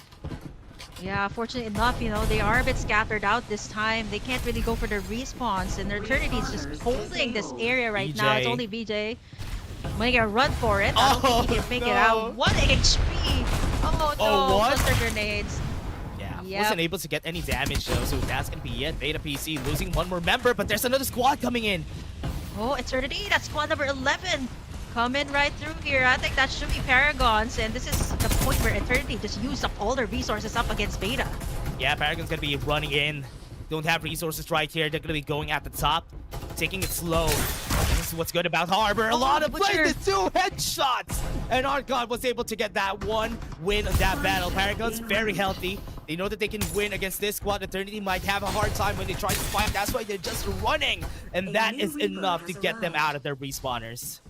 Yo, look at Maestro here. 10 frags for Paragons. 5 of them coming out from Maestro right now. And they got a hold here of Nova Harbor. This is good. They're at Zone's Edge, and knowing that the squads who will be closing in, one of them is Beta PC. They only got a straggler here. That's Morphe. I don't think it's going to be easy to, you know, face the wrath here of the defenders. I did mention that this gun was super hard to come by here in Lambton. And having it under the hands of Maestro is just really deadly right now. Morphe only got a rock there for cover, so there's really nothing much you can do left or right. You got it covered, and Paragon's just got a secure hold, a secure picture of the area, and I think it's only going to be Morphe coming out of there, so Paragon's just has their eyes set on this guy. Yep, they're gonna go at it. So far from what we're seeing, Paragons are just gonna be running out. They're at the edge of the zone, so they're in the safe spot. But 13 squads, look at how close everybody is in charging station. Everybody's there. It's so scary because one wrong mistake, one wrong position could definitely end your lives. Oh, no. And now SPC, even Eternity, got eliminated a while ago. So that's why these 2 squads are on the eyes of everybody. Now this time, now it's PC on the lower ground, right? This is going to be a bit harder, knowing that there are squads that love camping out on the high ground here, especially in Lambton. This is super vital, and looking at that, a lot of them are threading on Zone's Edge, Kitsune Daiichi Powerhouse. They have to make a move for it, knowing that the other squads here, power position is definitely going to go to squad number 5, who has gotten a secure hold of that middle area. Looking at their squad status here, 10 frags is the most that we have here for this map, and I think that's gonna go to Paragons if I'm not mistaken. Yeah, so Eternity got eliminated from that last fight that we've seen in where they were chased. So Paragons just eliminated Eternity, who is gunning for that top 2 spot. So Eternity, not really a great start in this series. Losing round 2, oh, this is bad for them overall. But again, now SPC is also in the same spot. They're having a hard time garnering resources. This is what's hard about Lambton. It's so hard to get resources, especially if you don't have any vehicles on your side. Yeah, and the composition right now, some of the teams, right? Again, 4 attackers here for built different. I see some of the teams utilizing a Momoy here, right? Like getting in the supply drop because there's a really long standoff here. You see this? A lot of squads are in close proximity, but none of them are actually going for it, right? So the Momoys, the Sianas are going to be very vital here, especially for the squads who have it in their composition. I'm not so sure if now's PC has that. They've worked with that type of composition back in the semifinals, so let's see if they'll utilize that Momoy here once again. It's going to be so good to get that supply drop, right? Not just the supply drop coming in from Farlight. Yeah. Yeah, that's true. And now, Built Diff, look at this. They're looking for any resources that they can here. Try to fight, try to get... Improving himself. He's ready to pop up wherever people need help. That ain't cool at all. Oh, trust me. When he pulled me out of that fire, he was hella cool.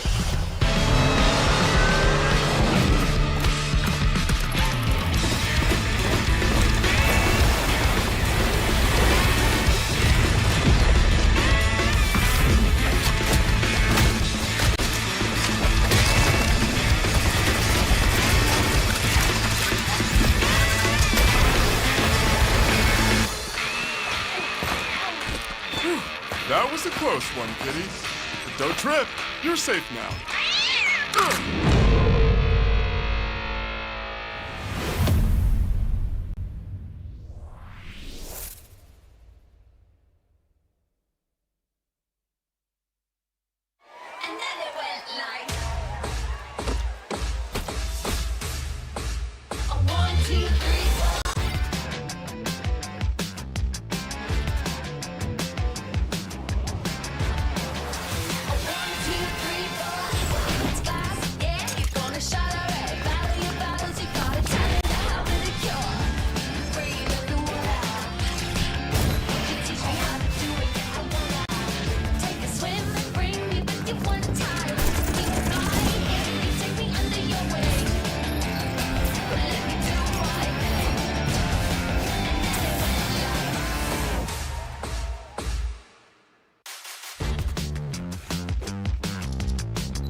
Yo, you heard about Mike?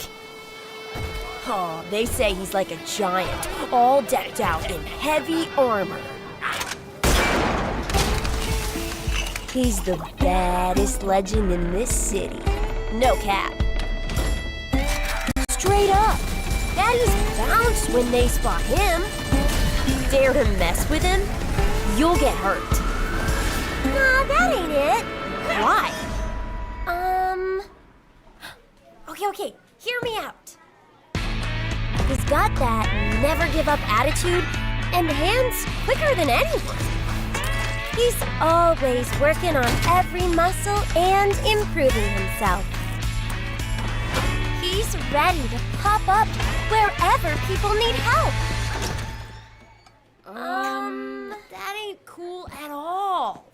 Oh, trust me. When he pulled me out of that fire, he was hella cool.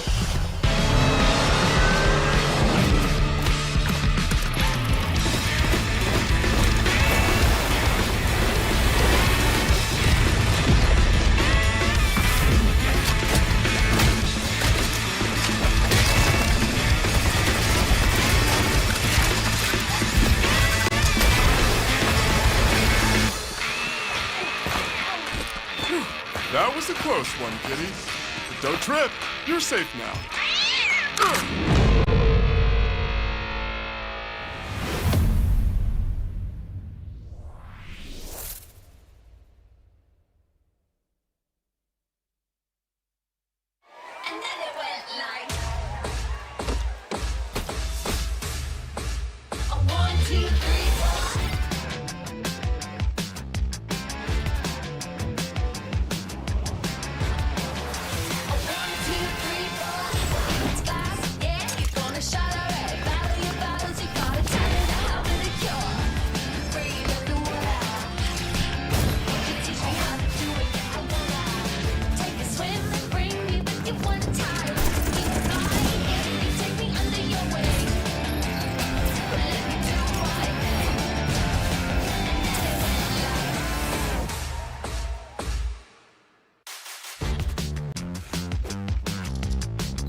Back to the game we go, and we're waiting for the next game. It's gonna be game 3, and we're gonna be back at Sunset City. It's like 20-minute vacation to Lambton, and now we're gonna go back to Sunset City after.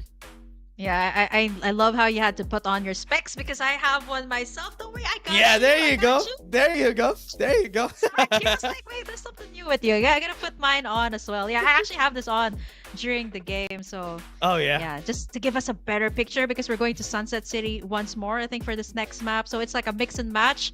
I love how this is actually happening, right? And it's even gonna be more exciting as we reach in, the next few seasons, right? We're gonna be having, of course, different maps as well. That we come in.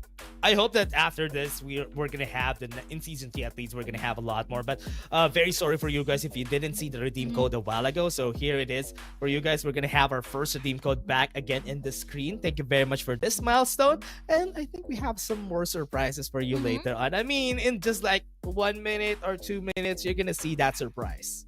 Yeah, that's gonna be a whole lot more redeem codes. I'm talking about the entire duration of our PC finals, right? The more viewers that we get, the more milestones that we unlock. Yesterday, we actually unlocked like a jetpack. So if you guys keep on sharing the stream, help us reach more viewers. We're definitely gonna give out a whole lot more, couple skins maybe if we reach more milestones. But here it is, Dash. I think there's gonna be another one there if you guys missed out. Okay, yeah, thank you very much to everyone for Thank you, watching. We guys. reached 1,000 viewers today. 30 diamonds is going to be given to all of you who are watching, and you can get it. Just get the CE key and redeem this code for yourselves. And again, that was just a surprise for you guys. And again, there's a lot more surprises for us as we head into the game a lot more later on. I think we're going to be having a lot more skins because remember yesterday we had so much skins being given out.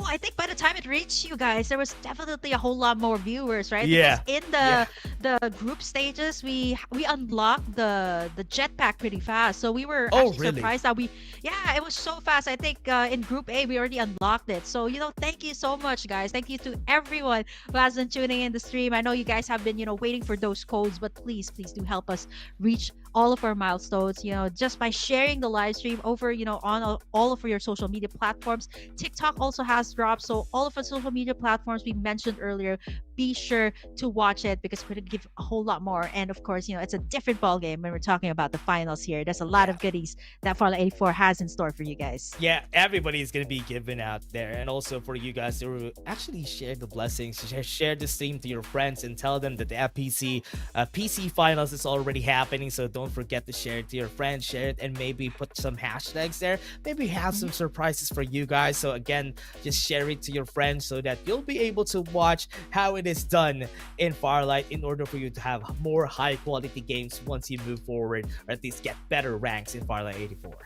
Oh, you know what, Dash? I think I have to put this out as well. So for everyone who has been tuning into FPC2, don't forget the official hashtags. It's hashtag create your saga. I think, Dash, you dived a little bit into that, right? Everybody here, especially I think in the PC Vision, it's so much more competitive here. Everybody is looking to create their own saga here. We're about to reach, of course, the map number 3. I think for now, Dash, we're definitely going to see the bigger picture here on who might actually have the higher chance on getting in this PC Grand Finals. Last season, just to give a little throwback, when you guys watched the PC Finals for FPC1, it was the closest match that we've ever seen between Dream Team and Modern X Lethal. It was only a 1-point difference that they had in the grand finals, and I think it took so much time for the operations to actually be calculating the final tally, right? It only boiled down to 1 point, so every single thing counts here in the PC Grand Finals. Yeah, especially that everything has reset once we reach the semifinals. Every team right here, we're not going to be considering the FPC points anymore. We're considering the points that you'll get in the finals itself. So for all the players, especially the PC players here, they are just waiting right now. And for now, as PC, as we were talking yesterday, Infinity and I were theory crafting. Maybe Naos has a strategy in store for us once we move to the finals. That's why they're putting themselves down in the ranks so that people would not mind them during the finals. And so far, it has been working. They're still at the top spot if you're going to be calculating the scores that they have, and they have the placement scores after that. So Naos PC is doing really well today. Yeah, I'm looking at the stat sheets right now. According to the stats here, definitely, the kills, the assists, the damage. Yeah. I think next to Naos, like top 3, okay? These are the top 3 squads that are emerging on top based on the stats that we've gathered for the first 2 maps. Naos, Paragons, and Kitsune Daichi are somewhat at par when it comes to the kills, the assists, and the total damage. But I'm not yet talking about, winning the maps. That's another thing that we have to talk about. And also the placement points that they have. Naos PC, remember, they got the first place during Game 1. Game 2, they had top 3. So that is a lot of placement points overall for this squad. So it's not going to be easy for the other squads to follow through. They need to have better placements in the next coming games because the kills are not going to be enough. They always need to place really high. Yeah, about the squads that have placed the most amount of damage, kills, Paragons and Kitsune Daichi, the only difference that they have with Nao's PC is not winning a map. But speaking of map dash, I think I hear it. Grab your jetpacks, guys, and we're going to be jumping in to, of course, another favorite here, back into Sunset City once more. And, if you help us unlock more milestones, you're going to get that jetpack trail later on. But for now, we're going to be heading into Sunset City here once more for our map number 3.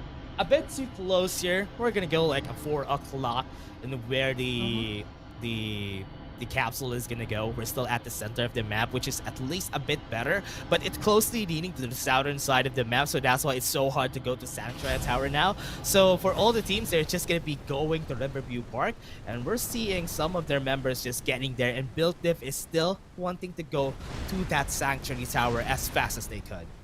Oh, this time it actually favors Nao's PC. So what a way to go here for map number 3. They've been struggling so much ever since the semifinals. The flight path just didn't favor them. They were the last ones dropping into either Sunset City or Lambton. And this time they were the first ones who dropped down. And next to that, you also have Kitsune Daichi that dropped in a split drop at Nova Planetarium and the Nova Annex. This time, Digital Devils, they got a hold of that high resource area by the construction site, which is also what? their comfort drop. But look at this, the map. We see one BAP actually trading shots here up against Nitrox. So that might be the respawn pods out. I think one member of one BAP has already used it up. So that is going to be, again, one BAP has been struggling so far currently in the Grand Finals. And we have seen the first zone already. We're at the western side of our map, favoring now Esports. And that would really help them out if ever they want to just edge guard everybody and just wait for them to go in. That has been a constant strategy of now Esports. They just want to have a better place or the best place in the area and where the zone is gonna be. And once that is established, Naos would just take down everybody who tries to get in. Oh, wow. What is this coming out from one BAP, right? They've been trading shots here up against Nitrox. Oh no. I don't think it's so wise to do that. They only got a level 1 armor as compared to Nitrox, who just came in over at the other side, just has a whole lot more to them right now. Some of them don't even have their respawn pops. They're a bit isolated right now in the map. And look at this. This is going to be a call for the aggression here up against Nitrox. So one BAP right now, they could actually face the elimination first, since they're the first one who has been beamed down here by Nitrox. What's hard about this is that Beta PC is also here, so one BAP is going to get that brink from Beta PC. And even if we had the respawn, as Powerhouse is also coming out, there's a lot of chaos at this side of the map. Squad 7, 9, 3, and 13 are just on top of each other's lungs. You know, there were maps that one BAP actually could have won, but they tried to make in plays, like, you know, plays that could actually backfire up against them, and this is one of them, right? Okay, they don't have any of their respawn pods. If they face any other squad who's here, and speaking of any other squad, there's 10 and 5 who's actually closing in on them.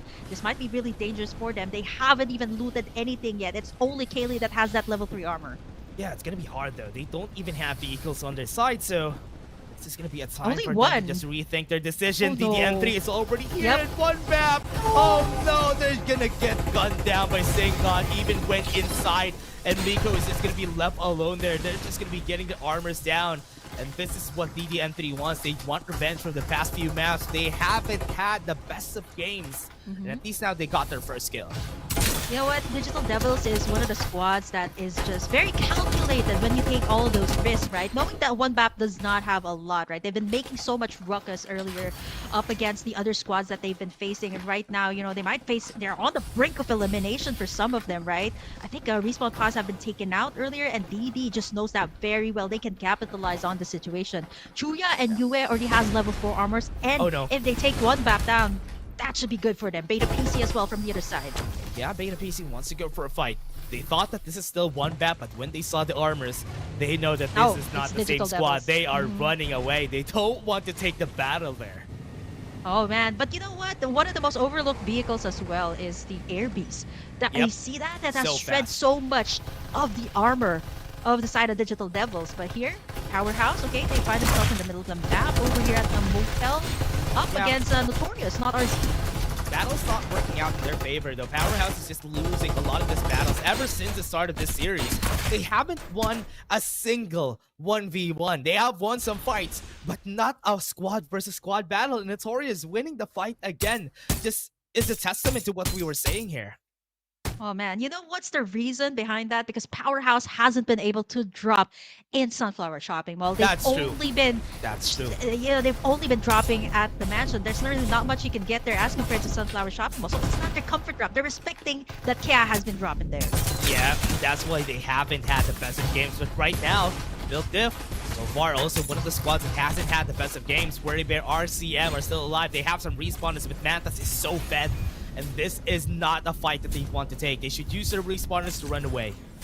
Oh man, if you're talking about resources and armors, that's gonna be Mantas that has a whole lot more. Talking about this team Mantas, right? They are that kind of explosive team that is just, if they go unpunished, they can just take in everything. But you make the PC.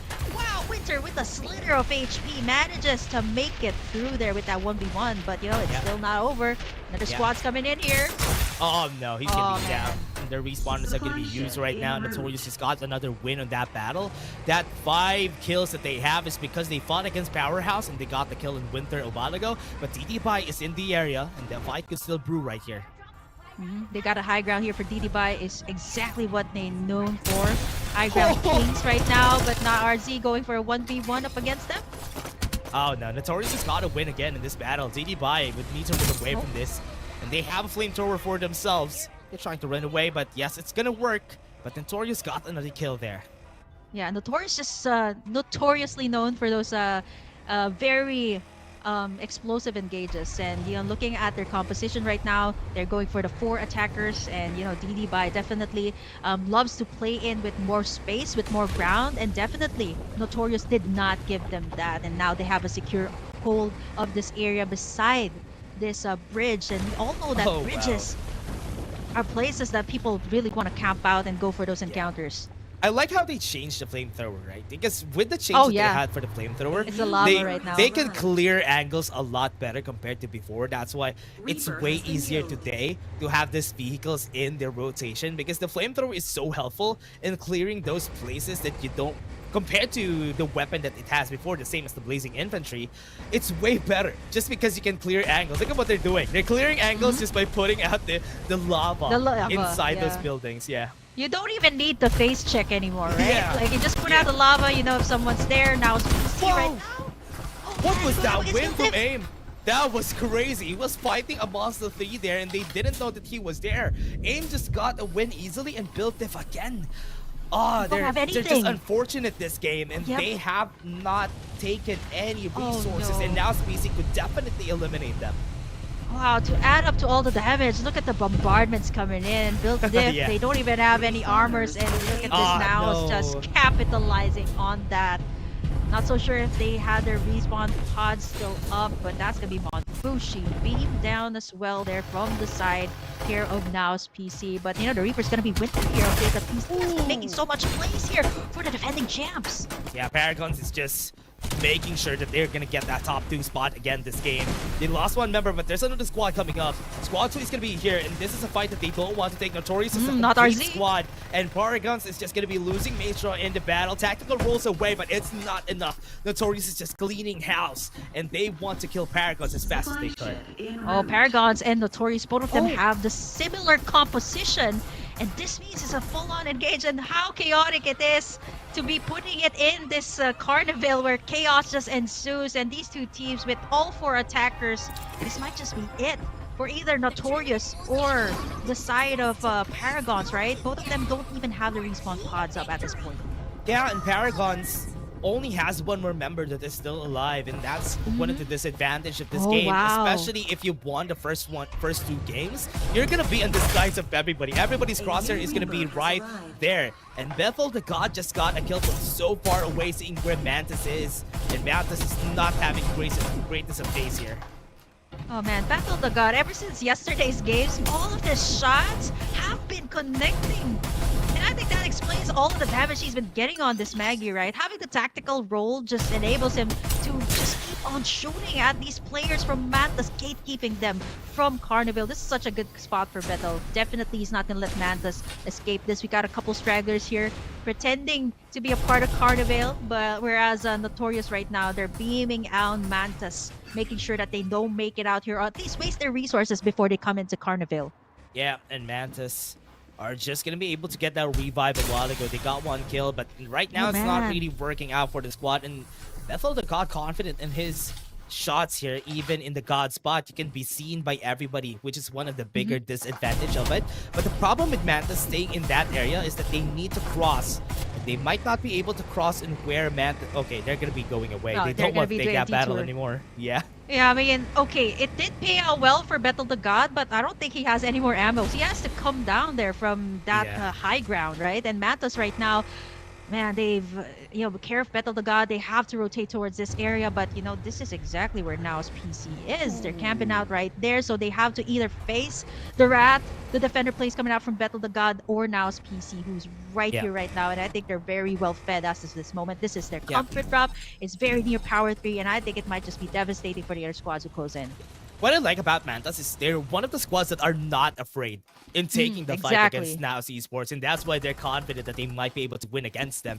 And now Kya fighting against Kitsune Daichi is like a repeat of Game 2, where Kya is now the ones winning against Kitsune Daichi.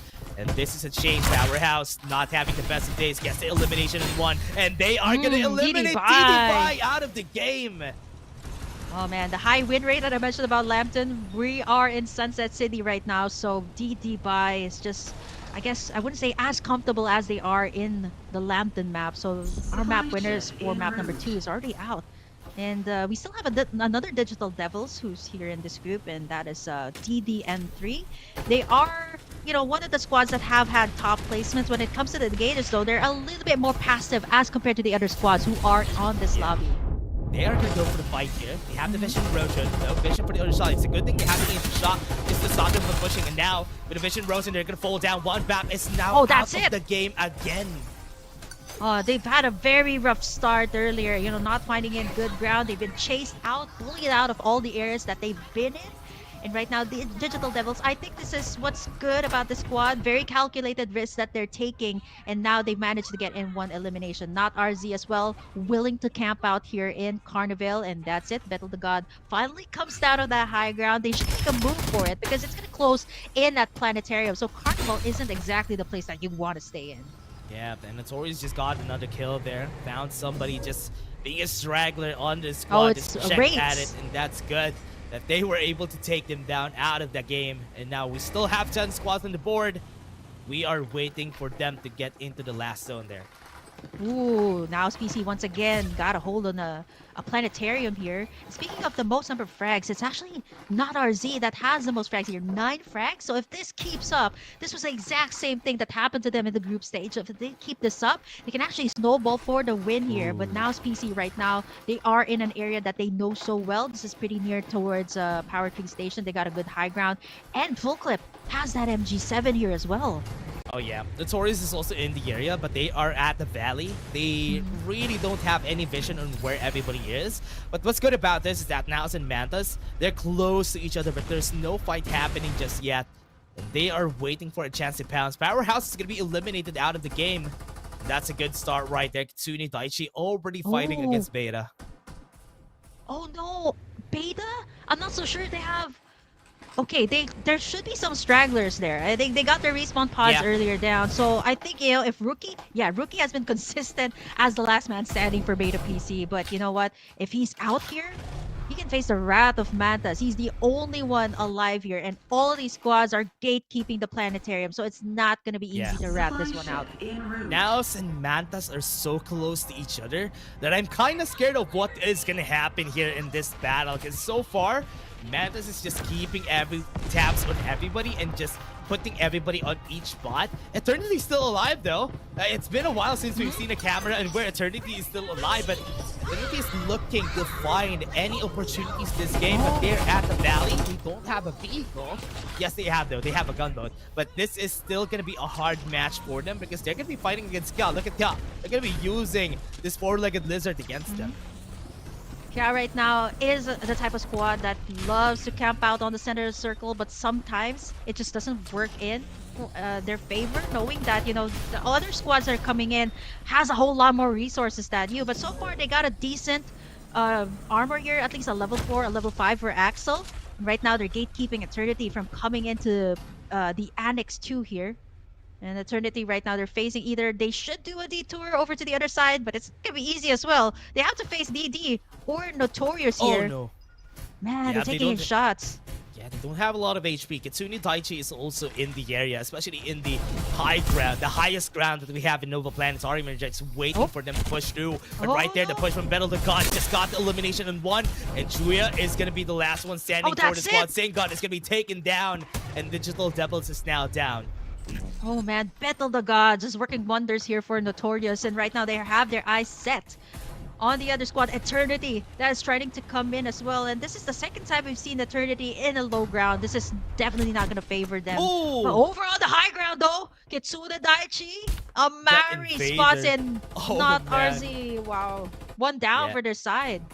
Yeah, that was just a great elimination. Eliminating one Amari is going to be a big blow for their squad. Eternity already used their ultimates. They want to go in. They have some ultimates. They're waiting for any pushes to happen. They use the Impi Shock just for them to secure this area. And Kya is being pulled back a while ago. Yeah, Eternity right now just choosing to go for this Annex instead, right? Oh, rice noodles. If they go to the other side, they will face another squad who has a better high ground. Mantas right now trying to close in on Nao's PC, who has used up their heals. Oh no, aim is down though. Tupac and Full Clip are gonna be next, and that's gonna be the kill that they want. Mantis just won the battle, and that is gonna be what they want for the squad. They still have one member alive though, but Mantis just won the battle. Oh no, right now Kia is going to be facing in the Wrath of Eternity right now. All 4 members are here and they're looking to take this area for themselves. It is actually going to be closing in near the Annex, so the Eternity definitely wants to win this one. But Kia's like, no, we're here first. We're definitely going to keep our high ground. Let's see how Eternity will push this situation, knowing that they have the court shift to actually pull in some sort of play here up against Kia. And knowing Kia, they've been camping out here for so long, they wouldn't want to give this up to Eternity easily. But Eternity just has so much more, right? They got a gunboat. They have the cluster grenade though. If Rice Noodles gets a good angle here, they could definitely eliminate everybody. Zone's gonna be closing down, and Kia needs to move around. You need to be careful about this area though. Kitsune Daichi is just getting eliminated by Mantis. Mantis is having a great game today. They got 5 squads right now. Tupac is still alive, so now still has a chance in getting a good placement. Yeah, Tupac, it's all up to him. But fortunately enough, he's a Siana, so he should be able to heal up as well with the ultimates. But now Eternity and Kia, it's a very long standoff. There's some shield XP devices here as well. And this is going to be the final zone. So Kia's not going to give up this piece of real estate. Everybody has all their eyes set on them. You have Notorious who is going for this area as well instead of the planetarium. And this is going to actually put all of their focus up against Kia, who's out in the open right now. Whereas Eternity is going to be holding it out here on the sides. 8 frags for them. They already move around. Look at that. That's going to be 1 kill from Battle of God from far away. That's going to be 1 down. Kia is going to be eliminated. Great shot coming from Revert. And they are just going to be moving around. Kia is just playing for placements now and waiting for any stragglers to move in. But Notorious is such such a powerful position because they have Battle of the God being the Reaper of the game. That's why it's still scary even if they're at the edge of the zone. Hold on. Okay, Eternity right now, they're the only complete squad, and this last 4 squads remaining. I'm not so sure if Cal will be able to get that other member back up, but numbers advantage are definitely Eternity, right? Looking at how they're positioning right now, they're looking to actually go for the third-party play. They are positioned to do that very well. Rice Noodles as well has to move out. He has an angle. Moves out, He has an angle, though. Eternity are gonna take him down. Oh man, they're so close to each other. One cluster grenade could eliminate everybody out of the game. Rice Noodles still hesitating to make the play. They're waiting for that one play for Rice Noodles to actually make, but right now still don't have it. Cluster grenades is going to be used, but Eternity is still not moving forward. Vision Roshan not moving. right there is going to be enough for them to move forward. But right there, they are done. And right now, they're going to be pushing them away. Notorious is fighting them toe-to-toe in a 3v4. Oh no, this is such a good spot here for Eternity to be beaming everyone down. They got all these as cover, but they're all huddled together. That could be a downside for this squad. And as of the moment, right, numbers advantage are definitely going towards their side. Not RZ is able to get 1 back up, so that's 3 members up and kicking for Not RZ. They have 60 frags right. Yes, elimination. Great shot from Bethel the God, and now that's going to be the end of it. Absolute gravity is going to be used, and they're going to be pulled back, slowing them down. But Bethel the God might have a problem. There's a lot of members fighting against him. They're playing around the absolute gravity, and so far with the EMP shot on top, it's not going to work out for the squad. Eternity is making use of it, and Bethel the God is going to be their target. Aim is going to pull down, and that's going to be it. Wayne is going to be next. They still have the timing on their side. Eternity might be able to win it all. They still are looking for the last one, and they ended it. And Eternity takes the win, and Bethel the God falls. I think that Eternity was looking for a good high ground, and this time it actually favored them. They were the last ones who closed in here on the Annex that they desperately wanted to go get up against Kia. And to think about it, they have Kia to take here. So Kia had a secure hold of that area, and Eternity wasn't able to go in, and it actually worked towards their favor. They got that good cover on the bottom ground where the rest of the squads were just fighting up against each other, and all that Eternity needed to do was have that complete squad and go in for that final siege, that third-party play in that final stage of the game. 13 frags, not as explosive as the other games that they get, but at the same time, ranking the most number of frags here it doesn't really matter as long as you get in the map, and Eternity did that so well here in map number 3. Yeah, and again, I thought that the this might have been the end of Eternity, but because Rice Noodles got eliminated before he had the chance to eliminate the squad, Eternity was able to get the win because of that free time that they were given right there down at the bottom. Rice Noodles could have pulled the trigger and he could have been the hero of Kya. But no, he wasn't able to do it. In the end, it all worked out in favor of Eternity. And in the end, Notorious was foiled off their plans. I thought that Notorious could have gotten the win there, but because Eternity was still a full squad, it was easier for them to take the win. You know what's really surprising here too is that Paragons and Built Different are on the bottom of the list here. They Built Different just didn't have a really good game here. You know, they faced Now's PC earlier when they were coming in. They didn't have anything, and Now's PC just capitalized on that. And you know what? Top 5 and top 4 here. Now's PC and Mantas actually were camping out so long in the planetarium. It's because these two squads were just expecting the circle to close there. But you know what? That? Nope. It was too close to the annex. Look at the Better damage God. though. Oh my. Yeah. Oh, this is the most that we. Oh, I love how you pointed that. 4,040. I didn't even notice that. I think this is the most that we ever got in the PC division. 4,040 from Battle the God. I think this is all care of the defender plays that he made. He doesn't even have the MG7. Oh man, yeah, that's true. It's just him getting a lot of eliminations here. That's probably the highest kills that we have here, or rather Ever. damage I think. that we have ever for a single player in a single game. 4,040 damage, that's ridiculous for Battle of the God was able to make it. Yesterday he had like 3,000, but now he broke the record again by himself, getting a 4,000 damage in that game.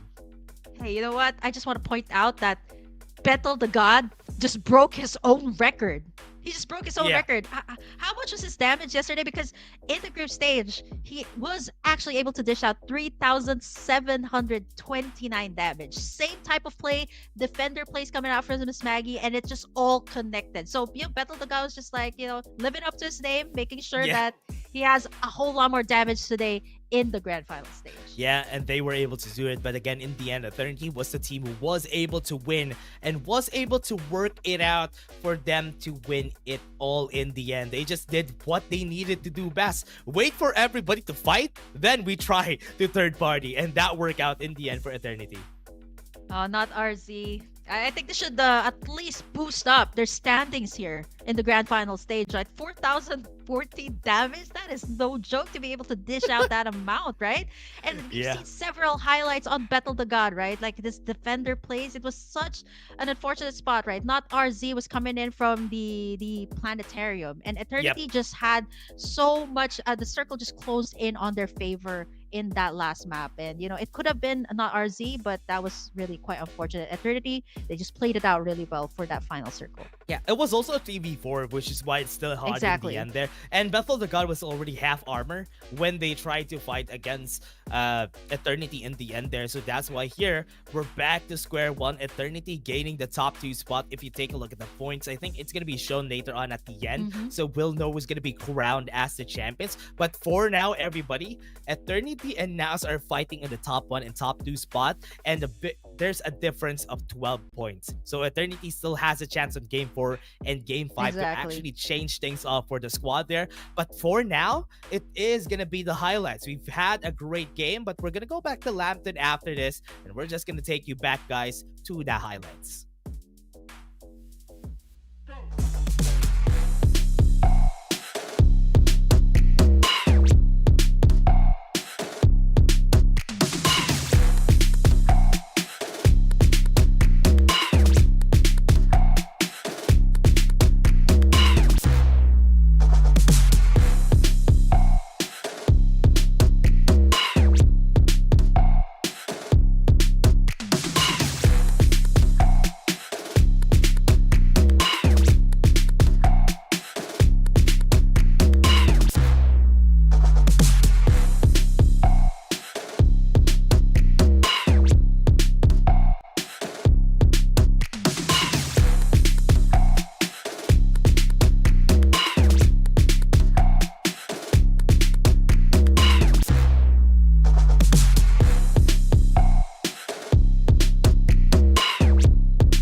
MVP of that game is going to be a Bo again. I think this day, Okay.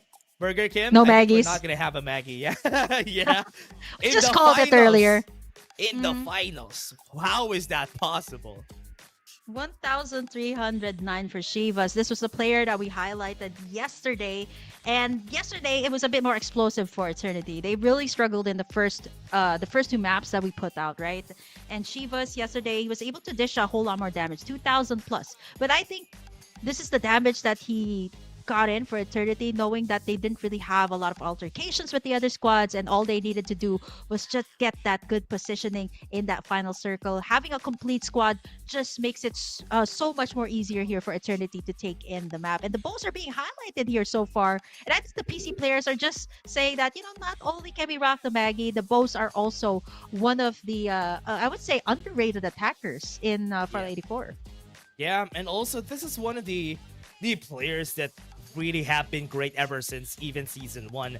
Butcher and Shivas from Mugen Fatal back in the day. Now they are in the Eternity. They're the ones who always have been the highlights of those squads. And now they are being able to get, or at least they're now at the top 2 spot of the scoreboard so far, together with Naos Esports. Naos has been consistent, which is what's great about this whole series. Is Naos, this is probably the lowest they had, which is a top 5 finish, but it's still a nice placement for Naos, and they're not going to be losing anything much if they just place well during the next game, Game 4 and Game 5. Yeah, I think they should, right? Knowing that they've already won the first map and looking at the stats here, I think this should bump up Eternity all the way more up, because they've lost in they didn't really have a good placement in the first 2 maps, so they're still on the upper half of the list, but this should bump them up. Definitely winning in the map. They didn't have that much damage in this game, but at the same time, that this should actually bring them all the way up a bit more closer to Nao's PC, knowing that it's Kitsune Daichi, it's Paragons, it's all these squads that have been racking the most number of damage. So let's see what will pan out in the next 2 maps here of the grand finals. Yeah, and for everyone out there, we're gonna have another redeem code, because thank you very much for sharing the stream and sharing it to your friends. That's why we have another redeem code here, which is a trail. What a beautiful trail that is. Oh, it's making me hungry here. Gummy Yeah. candy. Yeah, even the A colors, right? Oh Yeah, man, that's so true. good. Yeah, we also gave the same trail yesterday, a different trail. I think it was a blue trail yesterday. So Yeah. a blizzard one. So hope you guys got that. But for today, it's a gummy candy trail for Sunday. So be sure to grab that. And we're gonna unlock a whole lot more skins here, Dash. We still have 2 more maps. So keep on sharing that live stream so we can unlock those milestones for us. Yeah, we have 1,500 viewers. Thank you very much for everybody out there. But again, we are going to go to a break before we head into the next game. It was such a nice time that in round 3, we have seen very much big changes. But again, we're going to take a short break before we head into the next game. See you guys in just a bit.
PC finals, it's really fast, right? We're already in round 4. Map 4 already back to Lambton for everybody. It's basically, if we on a normal day, we're already done with one group, but because it's a best of 5, we're back to Lambton, and we're gonna have a lot more strategies in store for us. As you said a while ago, DD could have another chance of taking this map against all the other squads right here.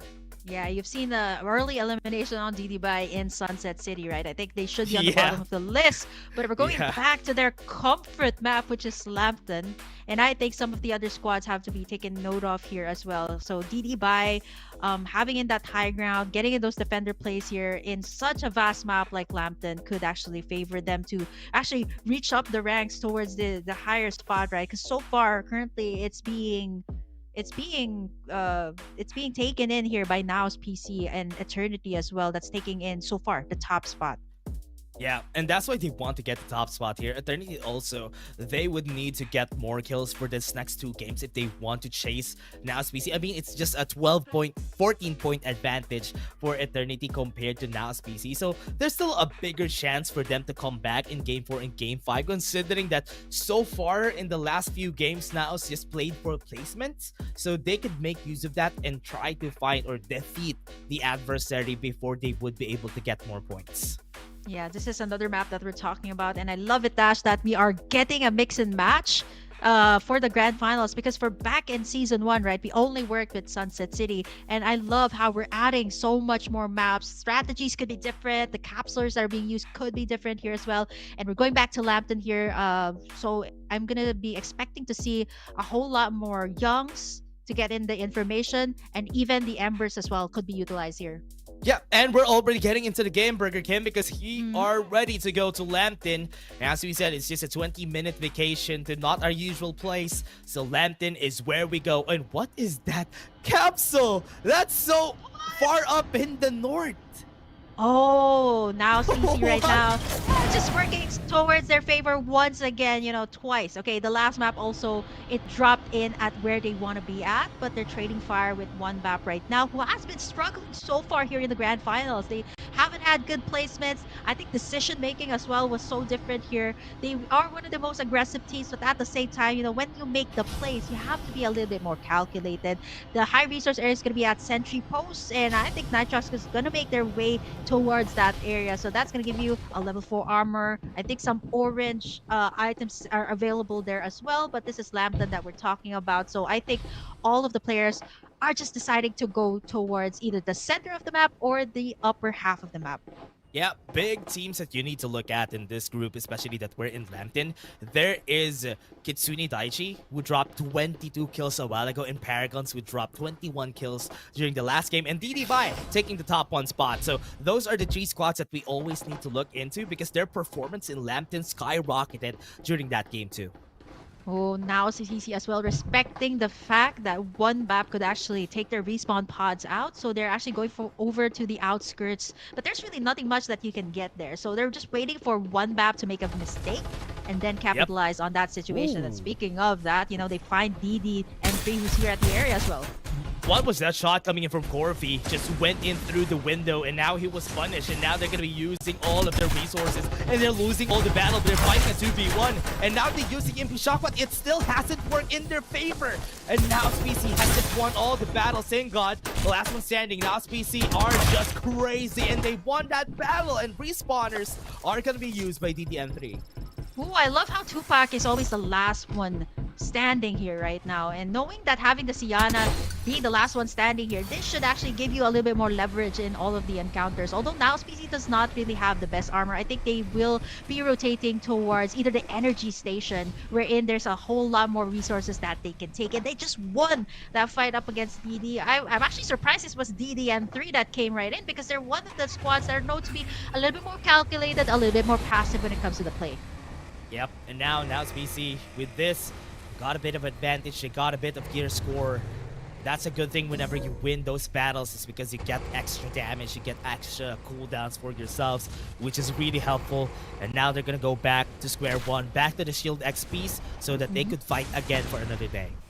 Yeah, they weren't able to do this earlier, knowing that there were other squads in the area, but now Nitrox and Paragons, close proximity. Look at all those lavas being put out, right? It just enables all of these squads to go up against each other. What was that? Lin just lost that battle against Maestro, and Maestro has always been good whenever it comes to the 1v1s. Even using the Cypher was able to make it work. Nitrox hasn't had the best of days here. During the past 3 games, they haven't had kills, they haven't had good placements, and now it's happening again. Because while they're fighting, Paragons is fighting them on the other side. Oh, no ammo though. They could have got it. Oh, there you go. Maestro's down once again. He's so out in the open. And he has to face here either Paragons on Nitrox right now. Gonna be using up that respawn pod up. So that's gonna be it. Nitrox and Paragons right now. Although I don't think these 2 squads have the best of the best, right? The Lighthouse. And what's really scary about the Lighthouse is whoever has the better high ground here, you have to face the round of Paragons because they're coming in through the bridges. So you're really out in the open. Yeah, fighting against Nitrox, Lin. Oh, this is really a hard fight though. If you're fighting on Lighthouse is such a great spot. You need to cross a bridge or cross a river. Exactly. And it's so hard to get close to where they are. And Nitrox going here is a smart play because they can fight toe-to-toe against Paragons if they're just going to be staying in this area. Yeah, their position is just king right now for squad number 11. And Paragons right now, they're not letting go of that, knowing that, you know, they're trying to gatekeep the other squad from coming in. DD by right now, although they faced Raids here very early on. It seems like Raids gonna be winning in that gunfight though. Oh no, they lost the battle though. Raids is just gonna take that. And they're just gonna go for the last revive that they have here for the squad. But gonna be running away from the spot because of that loss that they did. DD by would want to win again. Because they don't have any respawners anymore, it's gonna be hard this time around. They're like, yeah, nope, we're not gonna do that, and it's gonna be devastating too if they're gonna be dropping at Fishing Village. Squad number 4 is trying to get in there as well, and knowing that they don't have the respawn pods, they're not gonna contest over this area. It's kind of understandable that the squads are going in here. 3 shield XP devices here in the Fishing Village, although it's hard to get in here, right? At least Raids has the gunboat here to traverse to the other side or to Nova Industrial Zone, so that should be good for them.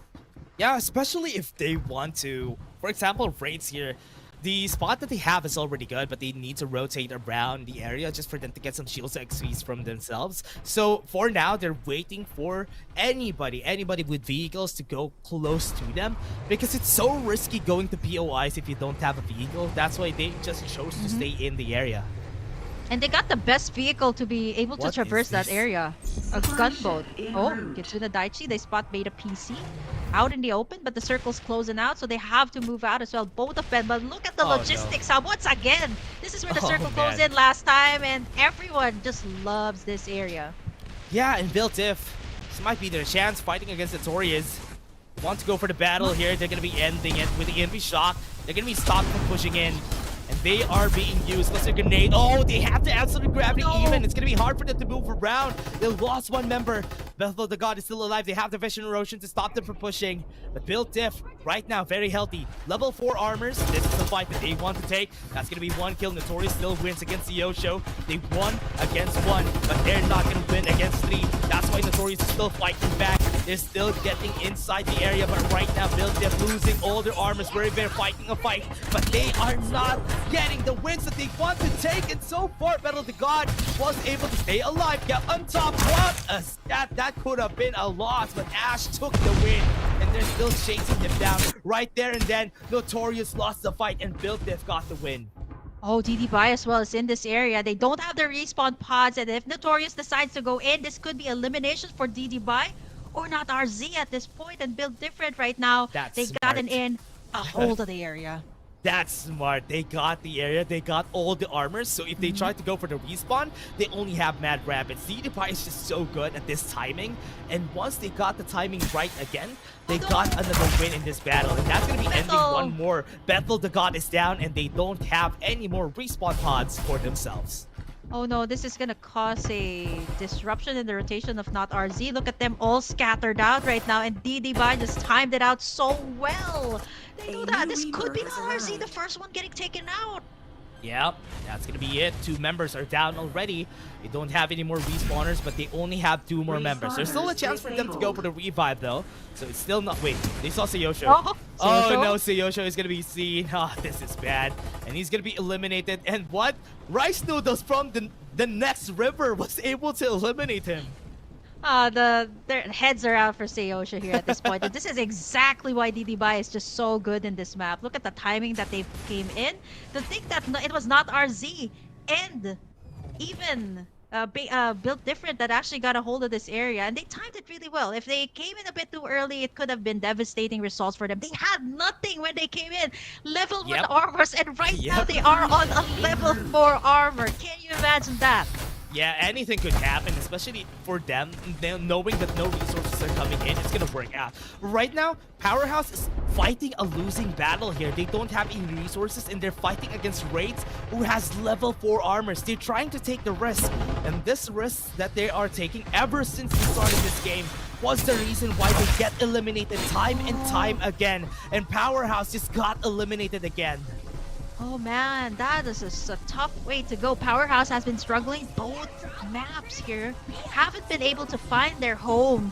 And now Raids was just able to capitalize on that. Raids is one of the teams that is a bit too quiet right now in the N3 though. And Kitsuna Daichi here, all the ultimates have been invested. Yeah, they have Division Roshan, they have Shuya running away from the zone, they have the EMP Shock, they got the kill, and they're gonna move forward. Corfi just got the kill, and oh no, he got killed. And that is Kitsune Daichi having numbers of damage. It's gonna be a 3v2. Shuya trying to run away, got the win, got the fight. They still have armors. Kitsune Daichi going at the top, but they're not gonna win because no more HP, no more armor swap, and they are gonna get killed. DDN3 is eliminated. And that's gonna be it. DDN3 rather. Kitsuna Daichi just played it out really well, and this is quite expected for a squad that has been racking up the frags. Here comes the bombardments from the Nova Harbor. This is gonna be difficult though. 3 squads have secured at least 1 compound. And the circle's gonna be closing in at half, so somebody has to make a move here. Yeah, they use the EMP Shock on Eternity. They're gonna be moving forward. Got some damage into their members. They're gonna get in. Look at the core ship coming in from this side. Butcher is gonna go in, and the damage is gonna work out in their favor. Butcher is gonna lose, and he loses life in that battle outside. Nitrox is gonna lose the HP, and they are gonna be eliminated by Eternity. And that was it. The restoration field being laid out in time there by Shivas was able to make them win the trades. But look at this squad number 9 as well from the other sides. They're trading shots here at this point. It's not gonna be easy though. They got all of their ultimates up. Orange armors for them though. Kitsune Daichi and Paragons here with the numbers advantage. EMP has been invested here, and the scouts information is all over the place. This is a welcome battle. Paragons can't even get close. They got the top floor. Wow, how are they gonna get inside? Paragons is still healthy. They're waiting for the chance. They have a smoke bomb inside. They can go for the revive whenever they need to. Paragons is crumbling through the pressure. Convergent collapsing. So far, it's Kitsune Daichi winning the battle. Amari is just taking the fight. They have the Uzi inside, and because they have the high ground, they know that they can win. One more member is still alive, and that's gonna be the last member standing, and that's gonna be Paragons out of the game. Oh no, Momoy, there's really not the best capsuler that you want to go up against these the ciphers, right? That has just so much more in her kit, and that was it. Kitsune Daichi racking up 11 frags here in total, and they get that orange armor as well. Yeah, they take down one of the squads that made it hard for them in the last Lambton map. And now with Kitsune Daichi gaining advantage, and also DDBY also in a great area. These 2 squads are the squads to look at here because they were the ones who made it well during the Lambton map. Oh though, kill feed. We're starting to see Kitsune Daichi as well being pressured out there by Mantas. Amari once again getting the trades here. This guy's been on fire in this map. Yeah, Amari's just crazy. We need to let them, or at least if the observer goes there, I think there is a really great fight happening in that area. Kitsune Daichi so far, I think they got Mantis eliminated out of the game just because of that battle. Yeah, they did. Revered. Yeah, up against Revered, he was trading shots up against Kitsune Daichi. But you know, Kitsune Daichi is so stacked as of this moment, right? They just took down all the other squads that they came in their way, and definitely, you know, having a lot more armors, having a lot better arsenal here is just gonna enable you so much here in this map. But you know what's surprising? One BAP is still alive and kicking here. Yeah, they're trying to go for the fight here, but Kya... Oh no, it's not a fight that they want to take, because on the other area, look at that. In the high ground, in the logistics hub, they have somebody looking at them. That's why it's hard to take the fight here. Kya is now taking a look at where DDBY is. DDBY lose one of their members because now PC is just putting the pressure on them. Oh, look, there's a straggler there from Not RZ. It's Ash all alone with no armors at all. DDBY is alive and kicking, but they're taking in a lot of shots from both Nows. from the other side. And so far, Circle's gonna be closing down over to the Oh, no. the other side of the Cross map. the Wraith? bridge. Yeah. Yeah. Oh no, this is gonna be devastating though. Ash does not have anything, but it's definitely gonna be Wraiths and Kia that will go head to head. And Kia is known to be camping out in an area for so long that they don't have the time to be able to build up their arsenal. And right now, that could be Wraiths actually. They've traversed all across the map to reach this point, and they're not gonna let Wraiths stop them. Right in the middle of the map as well. Yeah, we're waiting for the squad to get in. Now PC still is alive. So this is still not a done deal for the squad here, but they need to cross a bridge. And that bridge is going to be very deadly because after that, there's no buildings that they can use. And Kitsune Daichi already saw them. Cosmic is down. And Aim is going to be next. Kitsune Daichi, this is the squad that we're looking forward to. Squad 12 and 14 are going to fight for that area. And right now, Kitsune Daichi is seeing where they're going to go. They have a lot of vehicles on their side, but they are looking to be going on to the other members right here. Aim or Tupac might get taken down. Aim is down, and Tupac was able to buy time. Never mind, they got taken down.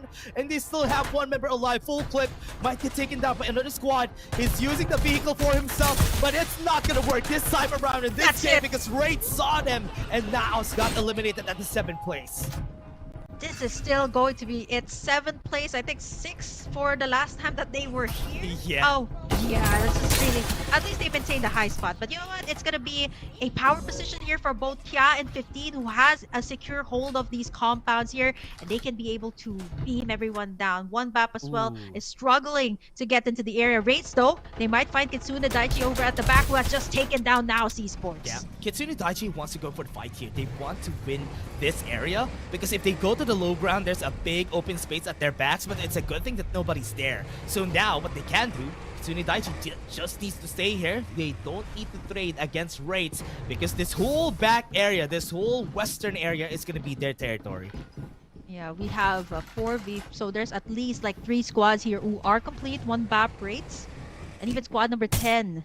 And Kitsune Daichi, I forgot about that. So at least like 3 or 4 squads that are still complete. I see DD Bias while camping on the zone's edge, so waiting for the proper time to pounce in. They do have a decent amount of armor, but they have to really wait it out. Numbers advantage are definitely going to go to the other squads here.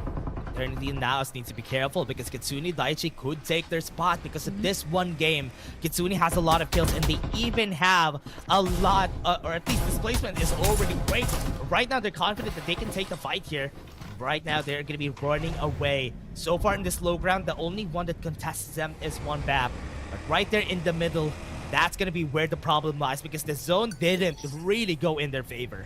Oh, I love how Kitsune Daichi is just showing aggression after aggression. You see how they've been rotating towards squad number 15 or 13? Whoever they're going to take out first, they're pretty much welcome to take in whoever will face them first. Either Wraiths or one BAP. Oh, nobody's on the eastern side of the map, so that could be a good vantage point for the squad here. Squad 12, look at this. DD Bai is still alive. Remember, this is a squad that wants to take the top 1 spot, especially in Lambton.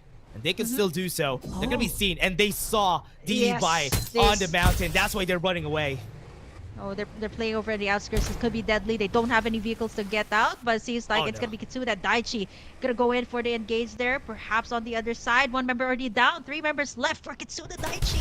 Yeah, Avicii got killed. Got the Vision Roshan just to get them some time. They can go for a revive right now because they have the Vision Roshan. Perfect timing. It's a good thing nobody contested them here. They have an Imp Shock, but no, Yana is going to be revived, and that's going to give them some time here for Kitsune Daichi. Wraiths, though, they've been camping out here for so long. And going up against Kia and the other squads that have orange armors, it is going to be devastating. Look at the circle. They have to move out. They got Peanut. Peanut is dead. This is a chance for the other squad to win. DD Bai is in such a great spot. Avicii has been taken down again. There's only 2 more members that are alive. Wraith is in just 1 place. They know that there's a restoration field there. Kia could definitely take him down, but the problem is they don't have a bow in their squad. Oh, this is the time that they were waiting for. It's been like 5 to 10 minutes that they've been camping out there. Ooh. And look at Wraiths. They're just being surrounded here by Kia. Back out of the area. Wraiths is still very healthy. Right now, these are the squads that we need to look for because Wraiths is going to be trapped here and Kia would need to push them away. Yeah, they only have one way out here for Wraiths, right? And Kia is just waiting for them. Look at Axel. Just gonna greet whoever comes out of that one. They don't have any way out. Poison smoke only, but that's just gonna attract so much attention to Wraiths. I just want to point out that DD Bai has the Ooh, power smoke position there. again. Look at how they're playing this. Even one map as well is waiting for Wraiths and Kia to go up against each other. Yeah, they need to fight this because DD Bai could definitely win this right now. They're going to be using Vision Vision Erosion? Erosion themselves. They have the Vision Erosion. That will give timing for the other squads to get in close. And now they have some timing just right. Wraith was able to get the power position at the top. And this could be good if they fight against Kia. Oh, Clarion does not have his armor right now. They have to make a move for it. Wraiths? Yeah, Rice Noodles. Waiting for the timing. Wraith is going to move forward. They have the Vision Erosion themselves, stopping them from getting power position. And Flaw is going to be running away. He was trapped! He was trapped by the supply drop! And that's why he's going to die! And now Kia is also in the area. He's going to be fighting against them. They have the explosions coming out. And they are still going to be winning in the end there. Kia is in a great spot. And they are taking down everybody one by one. And they got the elimination of Wraiths. And the other side, DD Bai is getting eliminated. Yeah, man, trades after trades here. It's gonna be down to the last 3 squads. DD Bai, Kia, all complete squads, and 2 members left for squad number 12. Okay, so it's gonna hurt so much. Kitsune Daichi's still alive. Snoops might be able to take them down right there. They have a great high ground, and they're just gonna wait for everybody. It's gonna be a 2v2 now. They have an EMP shock for themselves, and Kia is gonna have a hard time moving forward here. Kitsune Daichi could make the impossible possible just by he's staying at the top. Oh man, this good work for them. They got the high ground, and DD Bai is just cornered here by the They have to heal up. Oh, they got the kill though. One more. They could eliminate this squad. DD Bai might get taken down. They have the bow right there inside. You have the restoration field. They're waiting for the chance to pounce in. They don't have the EMP shock. What they need to do is drop down. If they don't drop down, they're gonna be fighting a squad who has a restoration field, and that's not a good spot to be in. They have a vision erosion. They're not gonna see anything, and they don't even see where the zone is gonna be. They're gonna be playing around the restoration field. Who's gonna be staying long? Look at this. Look at the risk that they're gonna take. Snoops doesn't see them. They don't know where they are. That's why Kia is gonna survive in the end, and Kitsune Daichi loses the fight. Just held it out in the high ground, and having that Tiana Ferdinand was the last one standing, popping in that ultimate at the perfect time. And this is exactly why Tiana has been rising up in the ranks of the PC players, especially in the Lambton map, knowing that there is going to be overextended team fights. And Kia right now, having the power position, was able to outmaneuver all of the squads that were trying to reach them. What I'm really surprised is they didn't know where they are. That's the reason why they lost. If they knew earlier where they are, or at least took the risk to fight before that last zone closed in, that could have been way better for them. Because remember, they had an Ember, they had a Siana. Those were the perfect 2 to use in order for them to stop them from pushing. And that Mediax and Restoration Field just helped them out so massively to get that win. Yeah, I think this was a strategy that we've seen back in the knockout stage. And after that, I think it was Zealed who popped in that combo, Notorious Zealed. And right after that, everyone just adapted to that meta. And Rice Noodles, I kept pointing. This was actually one of the top PC players I pointed out all the way back in from the start. He has been consistent even in FPC1, a little bit of struggle in the middle of the tournament. But right now, Kia just proving the reason why they have been getting in the top spots here for the PC division. I think consistently they've been getting at least the upper half of the lobby. Yeah, they were able to get a lot of the placements here. Look at this. Look at the amount of kills and also the easy elimination that happened during that game. Now, Esports wasn't able to get a great place, but at least they were able to get a great amount of kills this game. So they are still on the concession here, together with Kitsune Daichi and even DD Bai, that was able to get the top 2, top 3. But now so far has been consistent. Getting a top 7 is still not bad, but Kitsune Daichi is closely chasing them on that top 1 spot. Yeah, Amari was definitely on fire in this game, right? 2,900 damage on that. He has been just reaping and reaping those kills time and time again. And afterwards, you know, it was the final circle. It all boiled down to that. And I think whoever had that Siana in the final circle just made it work. That also happened in the group stage yesterday in the semifinals, wherein it was the Lambton map. It closed in a very tight circle, and having that Siana was just so vital in that final circle, which is why they were able to sustain. Yeah, and because of that last zone that we had there, it was really unfortunate for the other squad because when Kitsune Taichi were fighting against them, one of the things that was great about that is that the EMP Shock was not available. If the EMP Shock was available that time, that could have been different. Because they used the ultimate on the fight before, they were not able to capitalize on it in the end. It was surprising too that Kitsune Daichi survived that even though they were only 2 players in that last zone, but they were still able to make it work. Yeah, it was a very long standoff between them, but it just all boiled down to the healing strategy when it come down to the last circle, right? It closed down to such a tiny circle wherein everybody just had to rely on those heals, and having Fernan up. Again, I have to say that, right? Having that Siana up at that last moment just enabled so much of Kia, right? Even though I think for the most part, I think they had the best position still in that last and final circle. Yeah, and it was still a great position to be in there. And it was great to see Kia getting that win there. But again, let's take a look at the highlights first so that we can reminisce what happened that game.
Yeah, we can look at what happened a while ago there. That was also because of Rice Noodles' vision erosion. And now that will be giving him the MVP because of that. That is 0 out of 4 games. We still haven't had the Maggie in an MVP.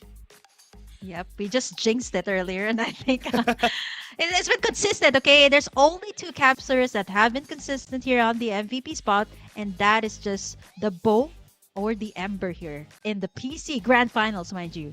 Yeah, and again, a Maggie being here could have been normal, but having a different spot here, a Bow, an Ember a while ago, this is a great spot to be in. Having these players just play around different capsulers in the game. Really, really appreciate to see this guys being able to take it. Yeah, Rice Noodles as well has adapted to the Lambton map, right? Having in the Ember here, usually he goes for attackers, but this time, you know, they just really worked around their composition as well, which is why we're starting to see, you know, the Momoys, the Sianas are very vital here in the PC division. Yeah, and for all the players out there, the Sianas are so effective in this game, especially for that last zone. You can see in the highlights a while ago, they were just hiding, playing around the Mediacs and the Restoration field because they know that they can win. They don't need to take the fight if it's the last zone, because if they don't have a Siana on their side, it's all gonna work out in the end for them. Yeah, man, this is a PC Grand Finals, just proving to be the reason why the PC division is probably one of the hardest to predict when it comes to like who will take the top spot, right? All of these teams are definitely showing their prowess here in the Grand Finals. And I think, Dash, we're gonna be down to our it's down to our last map here. That's so fast. Yeah. so fast. And again, it's gonna be the last map after this, so we're gonna be seeing the scoreboard after, and we're gonna see who is gonna be the champion of the PC division. So any predictions from here? I think if ever Naos wins this, they're gonna be the champions. If Eternity wins the last game, or rather Kitsune Daichi wins the last game, they're gonna be the champions. But let's take a look at the redeem code first. Thank you very much. Oh, you There you get go. a Blood Moon Lucinda skin. Thank you very much for 2,000 views, everybody.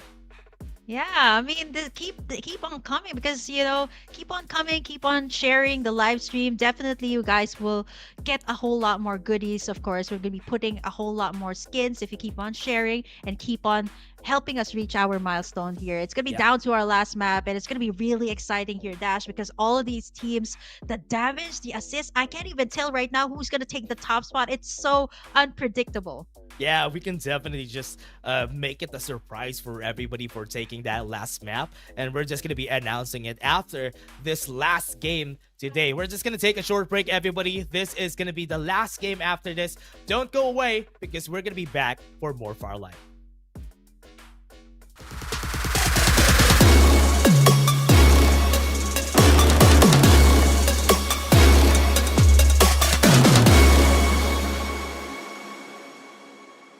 You heard about Mike?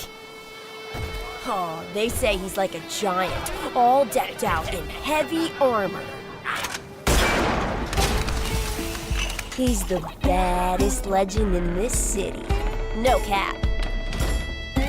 Straight up. Baddies bounce when they spot him. Dare to mess with him? You'll get hurt. Nah, that ain't it. Why? Okay, hear me out.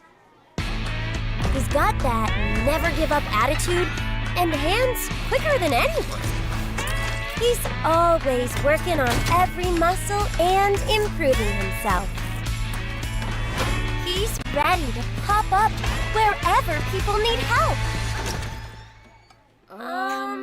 That ain't cool at all. Oh, trust me. When he pulled me out of that fire, he was hella cool.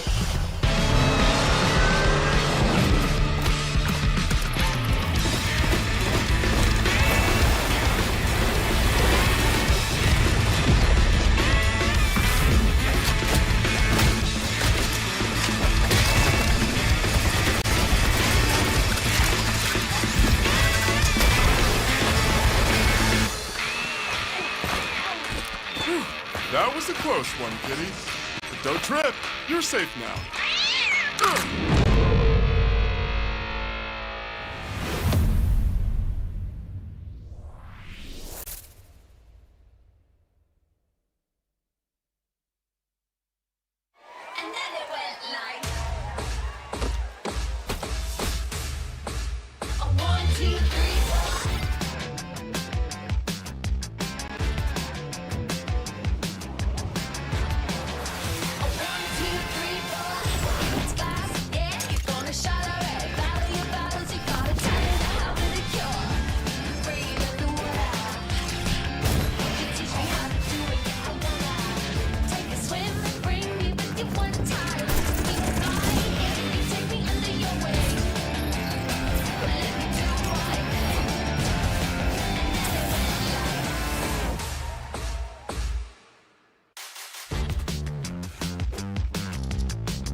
And this is going to be the last game of the PC Finals. Everything's so close. We still don't know who's going to be winning here, especially that it is going to be the last game. Whoever takes the win here on the top 5 squads that we have so far, they are going to be taking the win. So anybody could still take the W in this last map.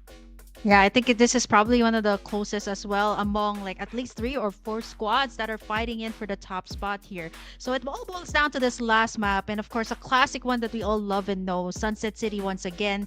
And I think it might actually, okay, so far we have our eyes set on Kitsune Daiichi, Naos. I think it's gonna be vital for these 2 squads to at least get a podium finish or at least win the maps. If Naos wins this map, they can have a very high chance of actually taking the entire thing. Or at least if ever they place in the top 3, right. Naos could definitely win this, because taking a look at the points in the scoreboard, there's a lot of points that they have to chase, especially against Naos Esports. Naos Esports has a total of like 100 points already, and Kitsune Daiichi is the one being second with 86. So it's important to eliminate Naos Esports and also be able to win the game. Yeah. Looking at this stat sheet that we have so far, Kitsune Daiichi has managed to overtake right now Eternity, and it's all care of the total damage that they had in the last map. I think there's 2 of them that managed to rack up at least 2,000 plus damage in the Lambton map. So let's find out here in this last map, and it's going to go back to Sunset City, wherein usually they kind of fare all right, and hopefully, you know, they are able to take in a very good spot in the final circle here. And you know what? Who's vying for the top spot? Of course, Nao's PC right now. If they manage to have a good placement, don't get eliminated early, they should at least be able to get in the upper half of the scoreboard. Yeah, we're still waiting for the final tally of the score, but so far, based on the updated tally of Naos PC and Kitsune Daiichi, it's 108 and 106. That's so close. Kitsune Daiichi could take the win here in this game if ever they even if they don't eliminate Naos, if they just get a better placement than Naos, they could definitely snag the win against Naos Esports. 2 points difference, and I think I also have to point out that so far the total kills per game, Kitsune Daiichi just overtook Naos Esports right now. Total damage, total assists, even they have the most damage as compared to Naos Esports, and I think that's all care of the last few maps that they've played here in the grand finals. Yeah, and also it's because of the amount of kills that Kitsune Daiichi has. Kitsune Daiichi has the highest kills overall. Also because of the 20 bomb game that they had in Lambton and 10 plus kills on the games after, Kitsune Daiichi could definitely snag the win against Naos. If Naos could just stay in that consistency, Naos doesn't need to do much. They just need to stay at the top. Yeah, I think in the knockouts and the semifinals, Naos was a little bit shaky, right, when it came to, winning in the maps or at least getting in a good placement. So now, so far with the adjustments that they've made here at Sunset City, I think it's looking a little bit more better than them. So I think we have to keep our eyes peeled, especially for Kitsune Daiichi and Naos here. I think who's gonna be coming out on top from both of them, either if Naos gets ahead of Kitsune Daiichi, that should give them some advantage, right? But if Kitsune Daiichi overtakes Naos and then takes in a lot of damage and kills in this game, that is a bit more unpredictable on who's going to take the top spot. That's going to be way harder if ever they lose that. So what they need here for the squad is to be able to actually just take it slow for both of the squads, because if ever they get eliminated early, that will take all the chances that they already have the game. The important part is for both of the squads is they just need to stay alive until the end, but the other squads are not going to let that happen, because Eternity and Kya, if they get some kills, it's still possible for them to turn things around there, and DD Bike on a close 5th spot still has a chance. They still have close quarters when it comes to the scores, so it's still not done for all of the squads. Yeah, and we're talking about, of course, the top 15 here in the grand finals. It all boils down to this, right? Imagine 100 plus squads here in the PC division, and it all boils down to this, the best of the best here, and finally we get to see who will be taking in the top spot. I think it's gonna be boiled down to this last map. whoever will take the top spot. DD by, I think Eternity too. They've done very well in Sunset City. What I'm worried about is how Kitsune Daiichi will be playing this in the early game. And sometimes they're a little bit aggressive. It backfires on them. Now's PC has been a little bit more calculated this time. So hopefully they do make it out alive when it reaches the final circle. Let's see how it'll pan out for map number 5. We're gonna be back to Sunset City on this last map, so everybody is in their comfort zone. They just need to stay on their own spot in their own lane, because if not, or maybe if they want to pull down some of the teams that are in the top spot, especially the teams that won't really have any more chances to get the championship title, they can be the toxin or the poison of that squad and maybe able to take them down out of that championship place. Yeah, I think that could be the case here, knowing that, you know, these top teams are definitely vying for the kills placements here at Sunset City. And Dash, I think at this point we can safely say that we all know the comfort drops of each of the teams here at Sunset City. We've been playing this ever since FPC 1 all the way here to FPC 2, so you have so much information about these squads. They have information in this game, and they have information on what they can do to take them down the championship route and give the chances to the top 3 to 5 spot. Because Kitsune and Naos are so close on this next game, we are really expecting, oh no, Naos would be able to get their best spot, and this is good for them.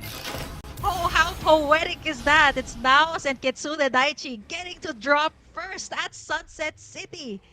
And, you know, this was way different back in semifinals and the group stages. Now the flight path has been over on the right side of the map, so it really didn't favor them. And right now, they got the first dibs on the drop, as well as Kitsune Daiichi. And it's so scary to see that they're in such close proximity, both Kitsune Daiichi and Now's PC.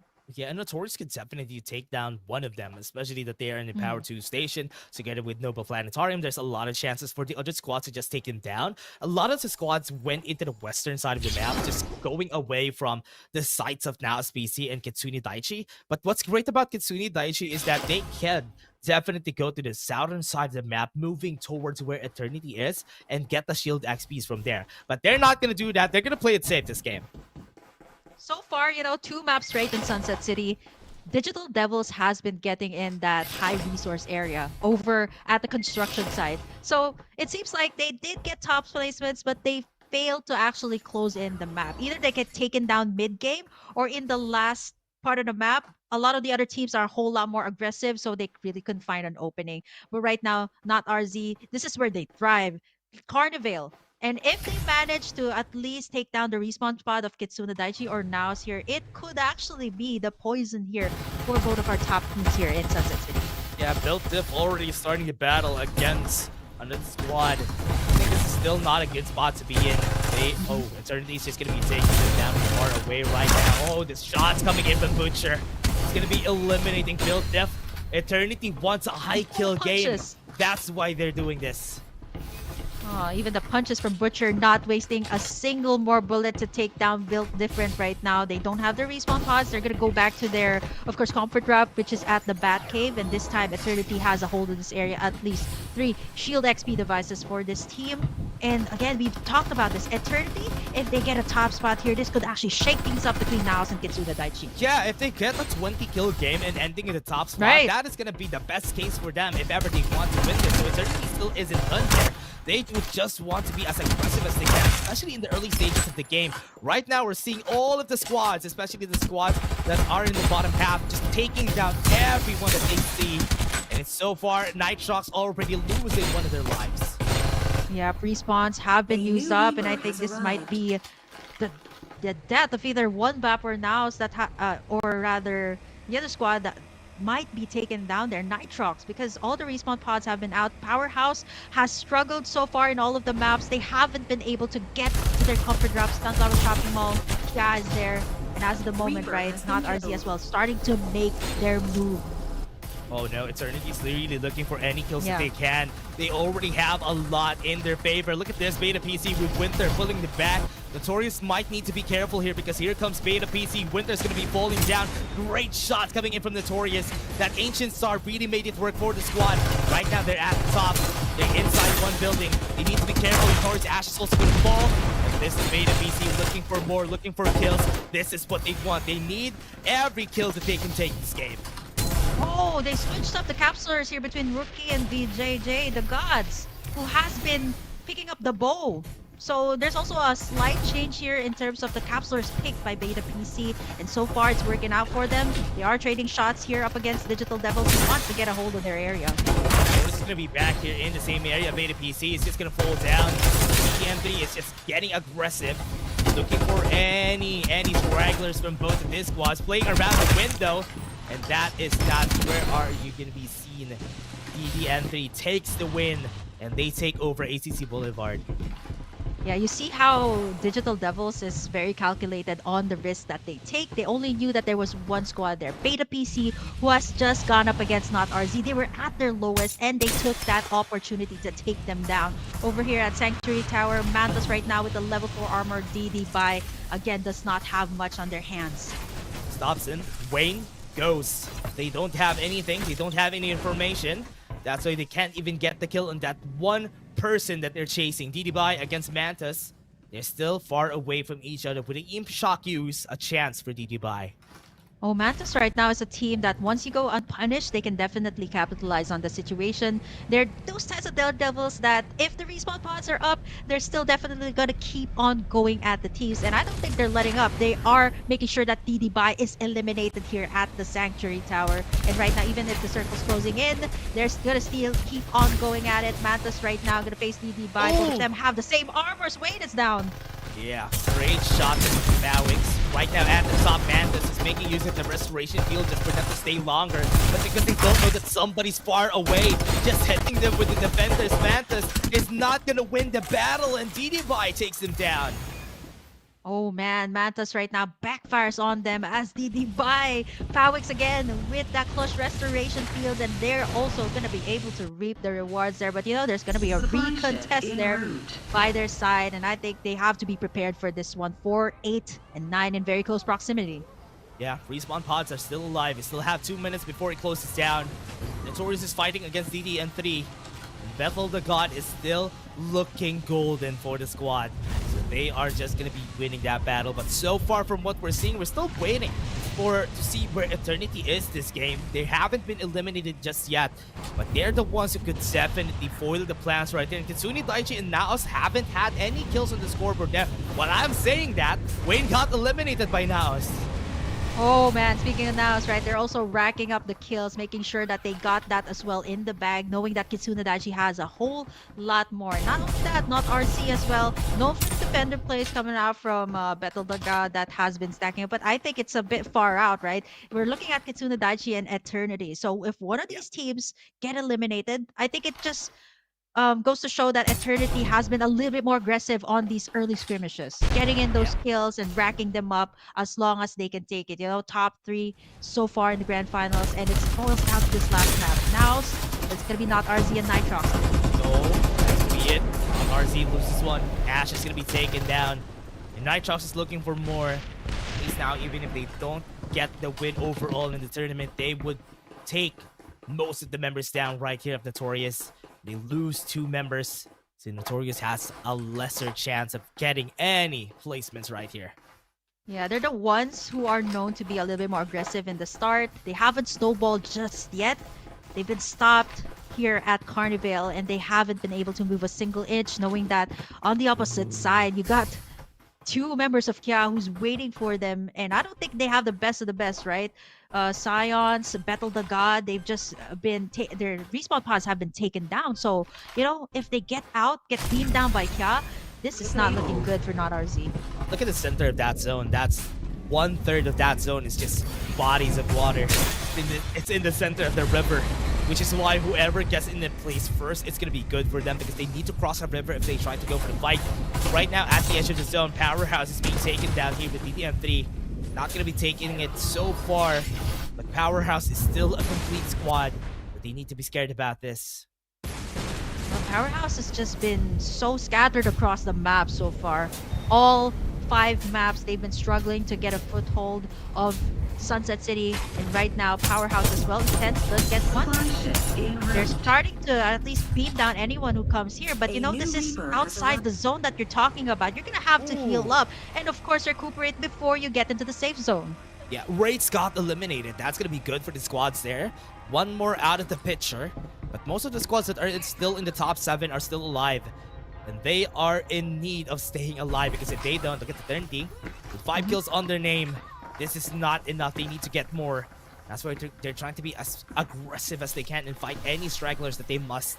And in the center of the zone they are, together with Squad 14. This is a good Now spot to be in. though. Oh, this is gonna be really interesting, right? Now PC on the other side, if Eternity manages to beam them down, that's one less problem for them. So it's gonna be boiling down to either Eternity or Kitsune Daichi here. They know that there's someone on the other side, so they're at least taking in pot shots right now up against them to make sure that they don't have the resources. But then again, that's the downside, right, of bodies of water that are here in Sunset City. You have to travel across, and we're gonna have to wait on how the circle will close in. Is it going to favor Eternity or is it going to favor Now? Arrogance is going to be stopping Powerhouse from pushing this area. They have their own bridge. They need to go for a reroute because if not, they're going to be taken down by this squad. Right now, Paragons has a foothold on this bridge in where everybody needs to use it if they want to go to the other side of the map unless they want to use an accelerator. But for now, Paragons is in such a great spot that they definitely have a chance here if ever they would be able to rack up some kills. So far, some squads are playing it safe and they don't want to get eliminated as fast as they could. Oh, Mantas is a bit scattered out here. Even Beta PC. And now Powerhouse right now, they're facing Digital Devils right now, who has a much better high ground here at Carnival. And this is going to be the gatekeeping once more for Digital Devils. 9 frags for the squad here that has been taking calculated risk. And so far, they've been doing so well here. Powerhouse forced to relocate. But you know what? That's not going to be good because they're going to find Paragons over on the other side. Yeah, it's still not going to be enough. They're going to be fighting against Paragons, as you said. Powerhouse would be using the EMP shock right there. Paragons is not working it out. Paragons is making sure that this is uncomfy for Powerhouse, even if they got a lot of kills. It's not going to work! Maestro gets a Warbuck and kill on 2. And that is going to be left with 2 members. They're going to be pushing. Maestro is going to go in. Jew Eric is going to be their target, but they have 2 members to look at. That cluster grenade was able to stop them, but the EMP shot is not going to be enough. They got the kill and they got 4. Got 2 members alive. They're going to be fighting Tempest in the air, and that's going to be the elimination to Powerhouse. Has been killed. Once again, Lars is up. He's going to be able to get the other members there of Paragons back up. Nicely done for them. They were able to take in that challenge, and right now the challenge for Not RZ. Once again, a long standoff between Digital Devils just might come in between these squads. Complete squads for Digital Devils right now, knowing Not RZ only has 2 right now. Yeah, plus of the Frenzy Blast, and that's going to be a 1 kill on their name. And Notorious gets an armor swap to Battle the God, and that's going to be good for the squad here. They're fighting against a full TM3. They have armors down, and that is going to be Notorious down. Oh, 2 up against 4 Digital Devils. Even though that Corfi was destroyed there by the cluster grenades of the bow, it only bought some time for Not RZ. And now Digital Devils racking up 11 frags right now, but I'm not so sure if they know that there are some stragglers here from Kya. Derps and Rice Noodles over on the other side. I think they're just fighting for placements at this point. They only have level 2 armors. They're not even willing to go on the other buildings here of Carnival.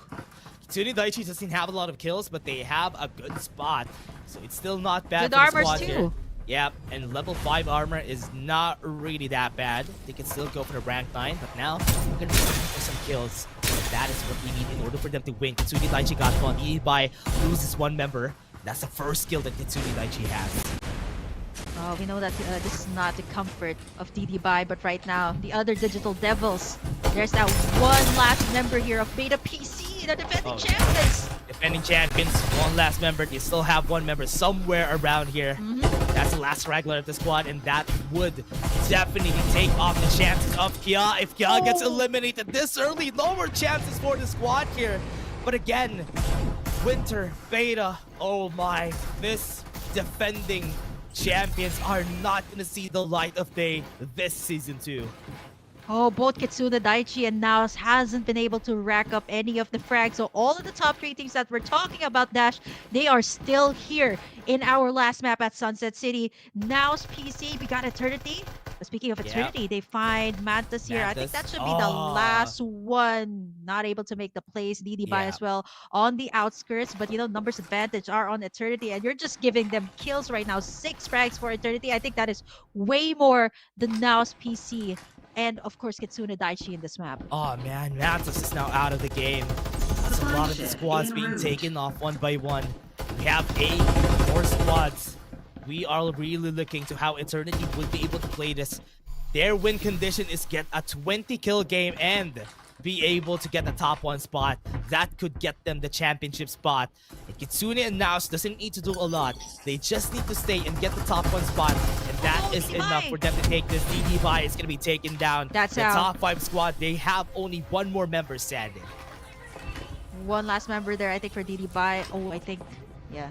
Paragon's Maestro was able to get back up, but look at this. Eternity racking up the frags. I think it's not the favorite Naus right now. Kitsune Daichi as well Kitsune. closing in. Ooh, Oh, they're everyone! fighting. Look, Kitsune Daichi! Naus PC right now is sandwiched between Kitsune Daichi and Eternity, who wants to take their spot here. Yeah, that's going to be their win condition if ever they eliminate Naus here. With the level 5 armors that they have, that is going to be enough gear for them to win this. They just need to find a way to get close, but looking at this, Oh, Eternity Eternity! wants to eliminate Naus PC. They're going to take their chances out here. They have the low ground. And once Naus gets eliminated here, that is a big chance for Kitsune Daichi, but they lose 1 member. They can still put them up, but they have another plan that they need to think about. They need to think about Eternity. Okay, so they don't have a boat here to do the cluster grenades, knowing that Eternity is all clustered up right now. They're under the bridge right now, Divulge. and they get scanned with the Divulge. So all of the information are here, and once they come back up, Naus is here to greet them. Oh. They get aim back That is up as Naus' well. Divulge. That is Yep. Divulge from Naus. They know where Exactly. They know. They can go for the engage here. And this is such a tight spot. They have to swim here for Eternity. they are. Ooh, DD Bai is now down. We don't have any more of that squad. We still have a 5 squad, 5 full squads right here. But look at Eternity. They're getting pressured by Naus. But so far, they're just being pushed down with grenades. Naus has a lot of things to look at. They're at the center of everything. And if ever they don't move here, if they don't make a move against Eternity, they might get eliminated by the other squads. This is what's difficult when you're the top squad, right? You're the top performing squad in the regular season. Everyone has their eyes set on you. Kitsune Daichi. Over on the other side, you got Eternity as well. But here, Kitsune Daichi just patiently waiting out, knowing that Digital Devils rather is on the zone's edge, so they can beam them down. Right now, look at this. Everybody is looking at Naus PC, Digital Devils, Kitsune Daichi, and even Paragons on the other side. They are surrounded right now. Look at Digital Devils. They have the most frags, I believe, in this map. Art God got the kill on Yue. That's going to be pushing him back. That's going to be giving advantage to the squad right here. Kitsune Daichi could go for DDND if ever they need to. But right now, everybody is still hung over and where Naus PC is. And they are still man. keeping themselves far away from each other. This is going to be the Yep. last zone that we have, and it is closing down. And it is the second to the last zone. One last zone. We still have some time. Push coming in from Kitsune Daichi. They're not using all of their resources just yet. Corby is going to be taken down here. They have the vision erosion. They're going to be pushing in. DDNT loses their members. Even with those amount of kills, they're going to get eliminated from the game. Oh, this time Kitsune Daichi racking up their first 4 frags of the game, but here comes Paragons with the Dwarf Falcon. It's a very deadly spot that they're in. They're going to be fighting against Paragons. Paragons doesn't have any armors anymore. But Paragons is just going to be healing up. Kitsune Daichi is at the edge of the zone. 45 seconds. Everybody has time. But now PC, nobody's making a move against them. Yep, Eternity right now waiting for the opportune moment as well, but Paragons has their eyes set on the champions. Kitsune Daichi as well trading shots from afar right now, so they can just wait it out. Eternity once again doing that strategy wherein they camp out in a safe spot. Not that safe though, because Naus knows that they're there. So the biggest question is, who does Naus go up against there here you first? go. Eternity or Kitsune Daichi? Yeah, they're making a move now. Trying to put them on a bad spot. But now just went and healed up. They have the divulge. They get information again on where they are. Amount of HPs, amount of armors that they have. But now, it's going to be a 1v1 for all of the squads because Paragons is going to be looking at Kitsune and Naus is going to be fighting against Eternity here. Yeah, Naus right there in the middle. At the back, got another squad. Eternity closing. right underneath. Yeah, Kitsune That's needs to gonna be the move. Yeah, Definitely, it's gonna close out entire circle. Ooh. It's an open spot. Kitsune Daichi using Yeah. it. That vision erosion. Yeah, they need to use the vision erosion. They need to buy themselves some time. Now SPC needs to move around. A lot of them are now low HP. Eternity is just keeping them at bay. This is going to be very crucial. Whoever gets the top 1 and top 2 spots could definitely take the win. Kitsune Daichi has a great spot here. Oh no, Paragons as well trading in shots here with Kitsune Daichi. All eyes are set on Naus PC. They have activated their ultimates as well, so this could be the go time for the other squad. Stoops is down. Yeah, they have the Mediacs. They can put him up. They have the gunboat on their side, though. They're losing a lot of their HP. They need to think about this. Now PC is just getting the right spot. They need to take down Kitsune Daichi. If they do that, they can win this. Oh, they're clustered up in one position, and if now PC manages to take them all out in one fell swoop, they could someone abstract up the dying? backs and take it. Oh! Tupac had a kill, that's big. EMP shots can be used, but at their backs, there's another squad looking at them. And now Eternity. taking down. I'm Aim is gonna down. be taken off. That's gonna be big for Eternity. They might be able to take some down, but Kitsune Daichi is still alive. They're staying at one place. They're staying at one spot. Pressuring They're now. not moving, and they're playing for the placements. And right now, they might get eliminated. One more still alive, and that's gonna be it. They're staying inside, and now slows the assignment. And they know that they can win this if ever they get the takedown against them. Eternity is gonna be here, foiling their plans. And that's one down, and that's one more. Now it's PC is still alive with one member. Tupac might be able to get this, and that's gonna be the end of it. Eternity is gonna take them down, and Naos takes the top 2 spot. And still, we don't know who's gonna be winning it. I think it's Naos or Eternity. Whoa, what was that? Butchered with the tactical roll. Insane plays coming out from Eternity, and I kinda understood that what they were going for in that final circle, right? They hit under the bridge. They knew that Naos knew where their position was, but at the same time, right, Naos just had to face the fire over on the other side. It was Paragons and Kitsune Daichi that was just tailgating behind them and making sure that they're down. And that was such a messy fight there, a slugfest for that final circle. And all eyes were on Naos, but it was Eternity that managed to take in the win. Butcher going in for the timely plays, the tactical rolls, and getting in the kills onto Naos. I believe it was like cause bang or full clip, the last one up. And after that, they were able to rack up not only the top spot dash, but I think one of the most frags, I think more than Kitsune Daichi and Naos at this point. Yeah, let's take a look at the kills that they had here. If Naos gets at least like 5 kills, this is them being the champion of the game, because they got a top 2 spot. That's basically 12 placement points if I remember correctly, and Kitsune Daichi got eliminated early, so they're not going to be in contestation against Naos Esports now. So the question is, did Eternity rack up enough points in order for them to get the top 1 spot, or would Naos still stay in that top 1 spot against them? That's going to be the question. That's why we're still looking. Oh, we don't see it. That's gonna be the I surprise, like it. everybody. That's gonna be the surprise.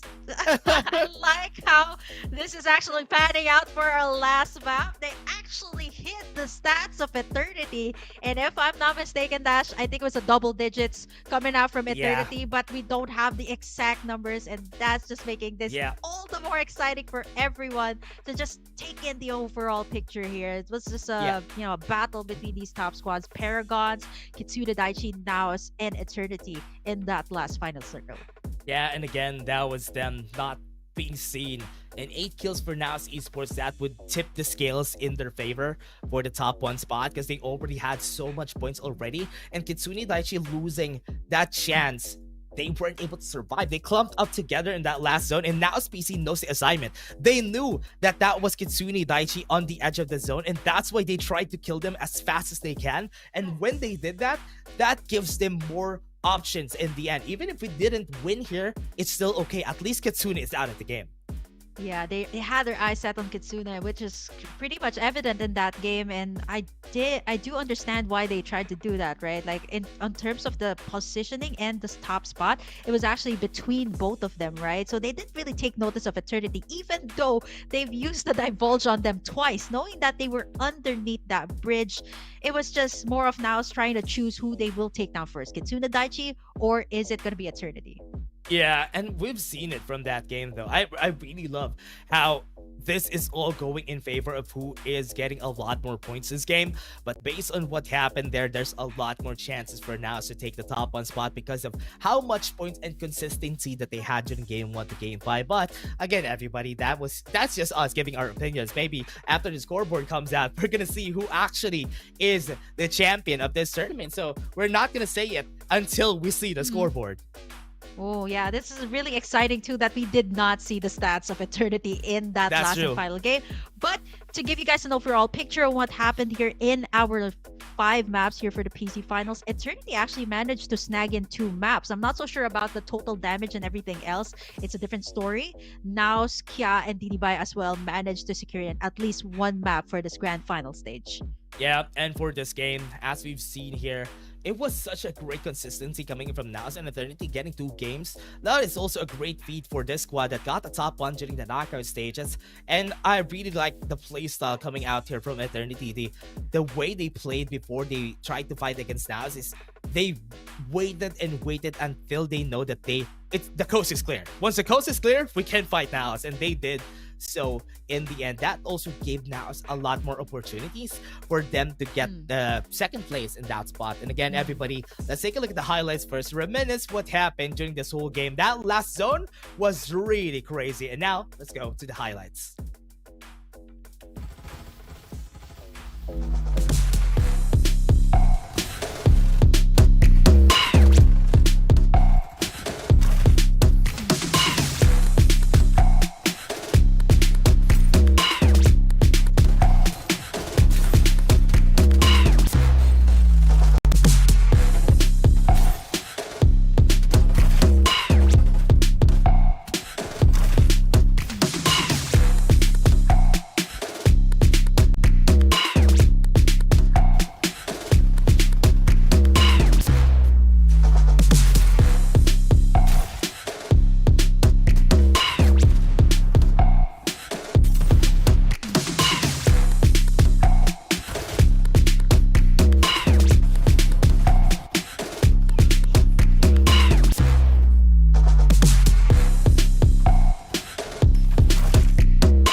And that is it again, everybody. That was such a nice game. As we've seen there, we don't see the MVP anymore because we're putting in suspense for everybody here. And we're going to be taking a look at another highlights after this. And we're going to be showing you what is happening, or at least what happened during round 1 to round 5. Because it was a pretty great journey for all of us here that watched the whole thing. Yeah, man, that was really exciting too that we kept that last spot, the top spot, right? We didn't see the overall stats at Eternity, which makes this all the more exciting, Dash, right? It was a battle between the top 3 that we talked about, and it actually happened at Sunset City. Kitsune Daiichi, you got in, Paragons as well, one of the most seasoned teams as well in this group. Then you got, of course, now's PC and Eternity, and how poetic it is that the top 3 are now in the last and final zone of that last map. It was just so nice to see, and I think all of them were just taking into consideration as well the number of frags that they will be getting and the placements as well. And you know what? Respect to Naos as well. They respected the fact that, you know, Kitsune Daiichi was the one that was closest to them in terms of the placement points. Yeah, and we're gonna be later showing on what's gonna happen here for the next ones, because we're gonna be crowning the champion and we're gonna be seeing the 2nd to 5th place after that. So congratulations to those players. I mean, we're saying congratulations now, but we don't know yet who's gonna be the champion. Yeah. So again, it's still suspense for everybody. It's so nice to not have an MVP screen, because in this game we're gonna be having an overall MVP for the PC finals. Yeah, I was so ready to go into the MVP, right? But we're gonna keep that a surprise for you guys. But you know, Dash, we just jinxed it. No Maggie MVPs for the PC Grand Finals at that. The whole time. Yeah, I think it was really unfortunate because the whole time, I mean, the last one's not going to count because we don't have an MVP screen. So it's a 0 out of 4. No Maggies this time around in the PC Finals. I'm surprised that it's in the PC Finals when we didn't have a Maggie. I think that could have happened during the group stages, during the weekly finals. But or the knockouts even. Oh, the knockouts even. That was the surprising part, because in the knockouts, we had a full-blown time. Like the full-blown time that we had a lot of players playing. It just goes to show that all predictions are just shattered in the grand finals. Can you believe it? It is a Maggie that takes the top spot of the most used capsuler in the PC division, and she was nowhere to be found here in the grand final. So, yeah, I love seeing the shakeup as well in the meta. Different types of capsulers are being utilized. You got the bow, you got the embers that have been taking in the top MVP spot. But, last season, Dash, it was just two teams that had a very tight battle for the top spot. But this time, I think it's all the more interesting, right? Like, we at least have 3 to 4 names, 3 to 4 squads that might actually take the top spot. Yeah, we're banking on 5 squads during that time, though. Like, 5 squads could definitely take the spot until we head into the end of the game. And I was surprised that we went the lengths right there. So again, we're gonna be showing you the highlights of the whole game, and we're gonna be running through what happened during this whole time that we had.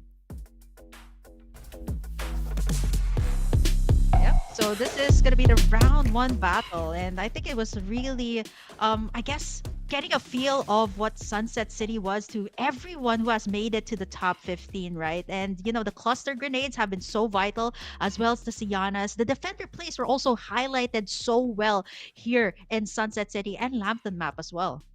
Yep, and here in the whole time that the first game that they won, look at this, the first game that Naos PC won that gave them a really good chance. It's this two teams. It's like poetic at this point that these two teams were the teams that were fighting on the top spot together with the Kitsune Daichi. Naos, Kitsune, and Eternity are fighting on that top 3 spot.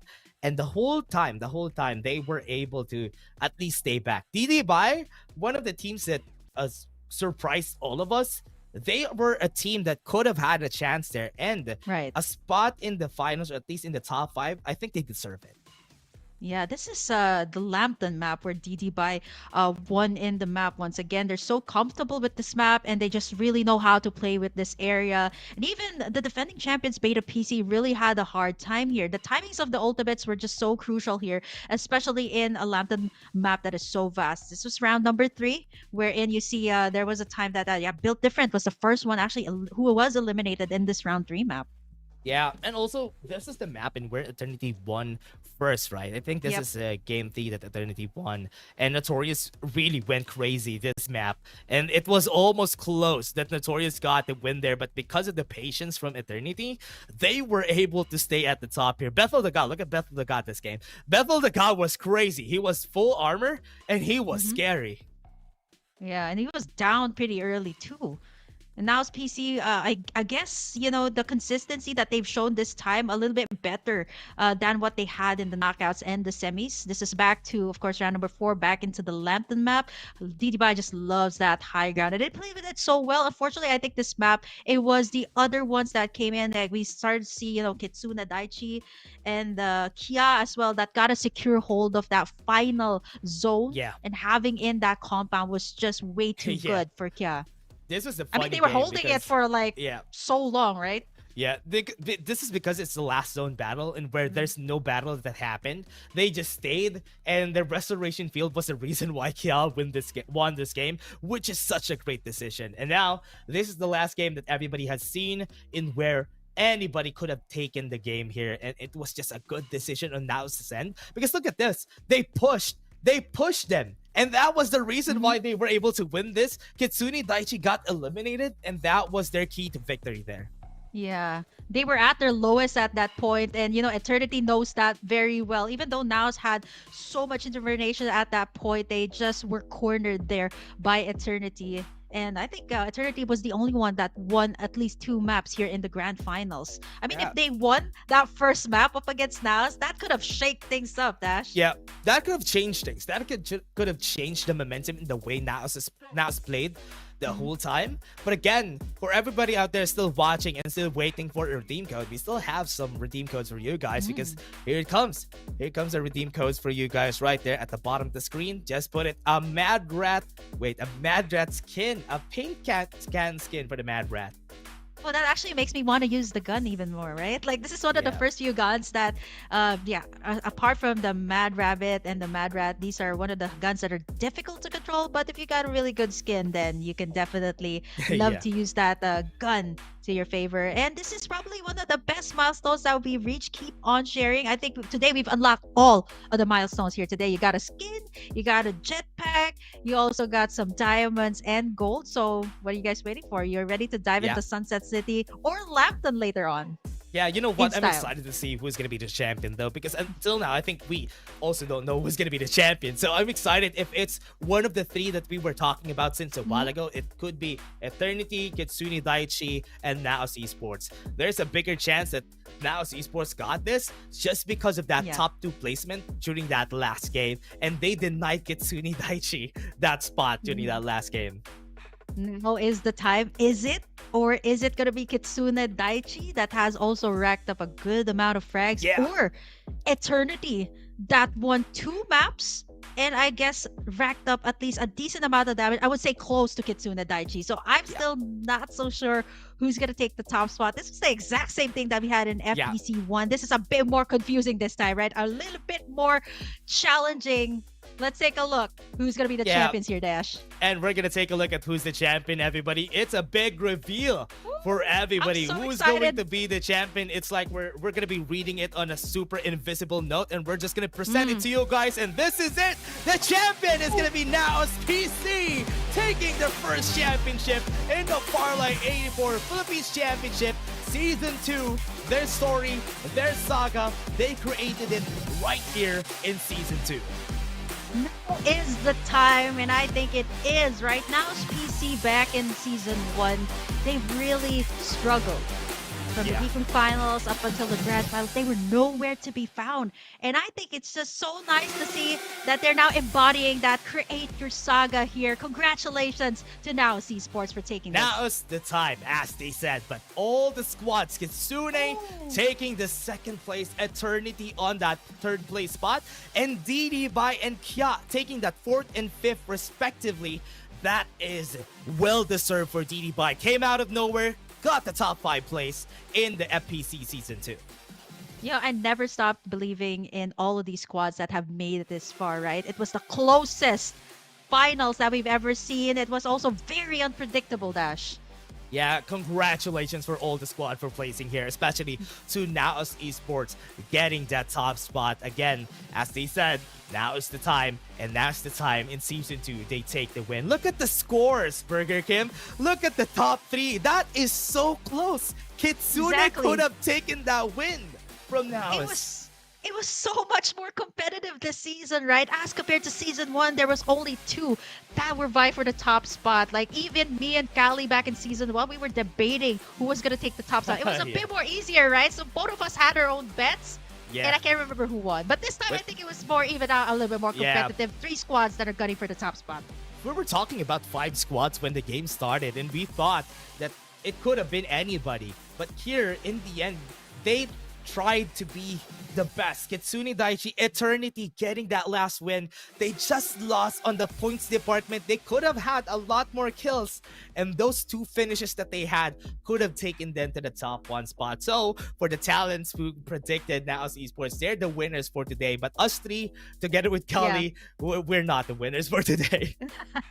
Well, I think in the top 5, at least we did get it right. Like all of us English casters, except for Infinity, predicted I was going to be Eternity. So at least we did get the top 3, at least the top 3, right? And Infinity, I think he mentioned Mantas, right? That also did pretty well here in the grand finals. They were aggressive, but not as aggressive as the top 3 that we were pointing out here. Yeah, it was just sad to see the teams that we really expected weren't able to perform that well. But again, for everybody out there, there are dreams that will be enriched, and there are dreams that were crushed today and even yesterday during the semifinals. But it is still not done for you guys. For all the players out there, for all the aspiring players out there, there might be a season 3. So if ever you're looking for it, there might be a month break for you to practice before you get into season 3 if you want to be a professional player like these players that we watched today.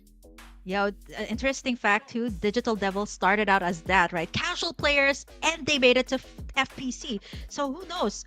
As we're saying this, you guys could actually be seen in our next seasons of Farlight 84's championship. Yeah, and again, for everybody out there, we still have an interview for the players, and I think we're gonna be interviewing the MVP of our Of course. our whole tournament. Again, we're gonna throw you to the Tagalog broadcast. Wala pa pala. Ayan! Hello. Si Hello. Zao ito eh. Si Kuya Zao. Kamukha lang. Kamukha lang. Oo. Ito yung mga nakita natin na kumain tayo. Oo. So, congratulations Kuya Aim tsaka Kosbang. No? Kumusta pakiramdam nyo ngayon? Sobrang saya po, hindi ma-express ng sobra. Nagtatalon nga po kami. Worth it po lahat. Grabe, no? Mula season 1 hanggang season 2, ang tagal nyong inantay ito. Yeah. Ano yung mga pinagdaanan nyo o changes na ginawa nyo para maabot ang tugatog sa season 2? Ang ano lang po, consistency, saka po tiwala lang po sa bawat isa. Tiwala rin po kay Aim sa captain namin na playmaker namin. Kung ano desisyon niya, kailangan din namin execute na maayos talaga. Uy, grabe. Tiwala. Ikaw, Kuya Otto, anong tatanong mo sa mga kampiyon natin? Aim at Cosbang, yung final moment dun sa game number 5. Actually, ako, may information ako kung ilan yung lamang nyo sa Kitsune X Daichi heading into game number 5. Alam nyo ba na 2 points lang ang nagsaseparate sa inyo sa Kitsune X Daichi bago mag game 5? Sobrang dikit ng laban nyo. In that final moment, in that final circle, pare, pwede nyo bang i-explain kung ano yung communication nyo? Kung paano nyo kasi ipit kayo nun eh. Oo, kung paano nyo nagawang mag-survive to the final moment. Oo, anong call ni Captain? Oo. Bale, lang po eh. Maintain lang po namin yung placing namin, saka kailangan hanggang dulo buhay lahat. Lahat dapat lalaban. Walang madadown sa amin. Wala po kaming idea na na dalawa lang yung lamang namin. Walang nagko-compute sa amin eh. Bali, nilalaro na lang po namin kung ano yung laro. Pero alam nyo na medyo dikit kayo sa Kitsune X Daichi at Eternity. Opo, alam naman po namin kasi nakikita namin sila nanalo. Saka maraming kills.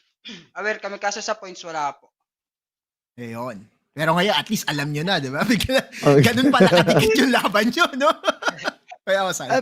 Anong naging desisyon nyo? Kasi nasa likod yung Eternity nun eh. Ano yung naging desisyon nyo na mas i-go? Sino pa pinili nyong tapusin nun? Kasi parang walang lumayo sa inyo sa isa't isa eh. Parang lahat nakatayo lang sa kanilang pwesto. Ano yung naging thinking ni Kapitan dun? Kitex po yung call niya eh. Kitex. Kasi yun yung nasa open grounds namin sa right side eh. Bali, in-ignore namin yung nasa low, sa ridge. Tapos sa open area yung Kitex. Yun na po yung ginawa namin. Yun. Ayun. Kitsune. Tingin sa Kitsune X Daichi. Tumama pa, di ba? Tumama yung shot call. Ako, Kuya Osay, meron akong isang huling katanungan bago ko ipasa sa'yo. Paano magse-celebrate ang Naos PC dito sa inyong championship?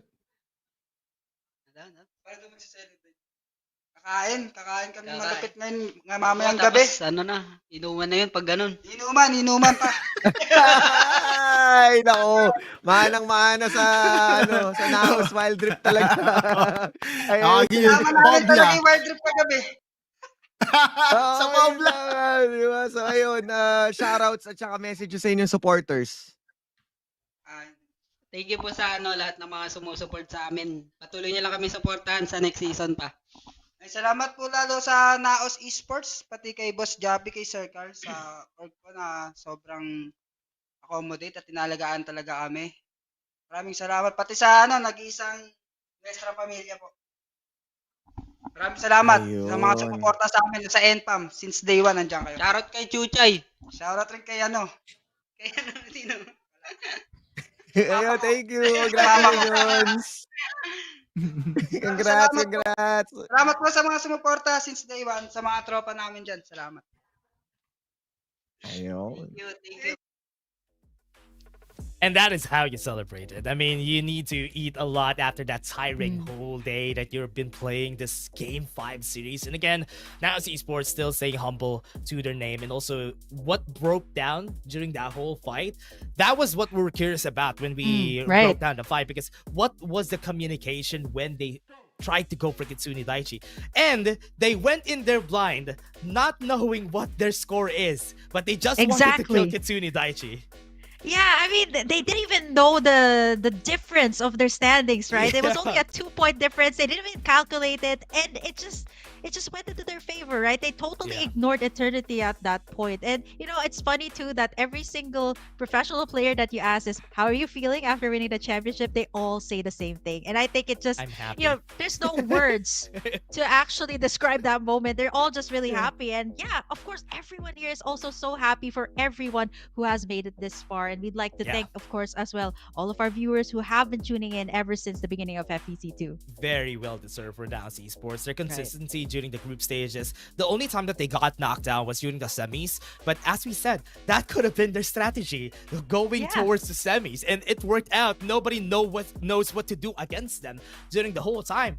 But again, everybody, this is the last redeem code that we're going to show you. Thank you very much for tuning in. It's a bit early compared to before, but thank you very much for tuning in together with us now in Sunday. And it's, wait, what? An SSR jetpack? I've never seen this. I like it. It just screams Farlight 84, right? Carousel. It goes so well if you love dropping in Carnival. And probably one of the most beautiful jetpacks that I've ever seen. I was so confused for a while. I was like, is this a gun skin or is it a jetpack? I was surprised or is it too. A capsular skin? I thought it was like, is that a vehicle or something or what? And I was like, wait, that's a jetpack. Okay, that looks so cool. A carousel horse for everybody. Thank you very much to the 5,000 views. That was our last redeem code. Thank you very much. And congratulations again to Naos Esports for winning the tournament. That is very well deserved compared to what happened to them during Season 1. And their journey is now cemented to the history of Farlight 84. Now's the time to create their saga. And of course, who's helping us create our saga as well here in Farlight 84? We got to give a huge shout out as well to our official mobile partner, Asus ROG, for, giving our players the best of the best that they can. And you know what? Speaking of the best mobile phone, right? You guys are going to be witnessing that in our Mobile Land Finals. That will be happening next week. So you're going to see a whole lot more Asus ROG. Dash, I got my hands on this. It was beautiful. And you guys have to get your hands on this if you need that upgrade. Yeah. We had our hands on this during the LAN finals last year, and that was such an experience, especially playing around it very smooth, and that's why you need to get your ROG. And for you to see it, go to the LAN finals. You might even see our official chair partner, the Fantech, is gonna be scattered all around the area and for all the players. And also, we also have a chair there in front that you could use just to try out the Fantech chair. Yo, I didn't even know Fantech was making chairs because I know they make great peripherals, but now they also are making great chairs. So if you guys need that upgrade, it's been taking too long staying in front of the computer, you need that upgrade, definitely Fantech chair is something that you guys need to check out for that upgrade. Yeah, and for everybody out there going for online stuff, online work, online anything, Fantech would be your friend. And again, to everyone who is looking to go to the LAN finals, we have our socials right here, Farlight 84. And if you want to watch the English broadcast, Farlight 84 Esports, also on Facebook. And we will announce in our socials when, where, and how are you gonna go to the LAN finals when we announce it. I think it's gonna be this week, so you will know how to get there. Yeah, definitely. The announcements, how you guys can secure your tickets, or if you guys want to watch us live, don't forget to, of course, follow us on our social media. Not only do you get FPC action there, but some of our content creators are actually doing some live streams there. So, better check it out if you have the time, and of course, enjoy a lot of Farlight 84 action. Yeah, and also for everybody out there who is looking to, if you're not going to be able to get there in the LAN finals, you can also still watch us in the same socials because we're still going to go live there. So again, everybody, any last words, any last message, Burger Kim? Oh man, there's so many highlights here, but you know what? I can't capture it. I'm super happy there, Dash. How about you? Thank you very much, everybody, for creating their saga. Thank you very much. See you guys next week for more Farlight 84. Bye-bye. See you guys.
game of the group for the PC division, and we will have some fun. Let's go. Why did they were able to do that? And now they're gonna go in.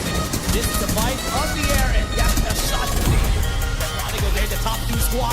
You need to respect the top 2 squad. Elimination. Advantage combat's gonna be eliminated round, and they were waiting for this opportunity. Dames is gonna be next.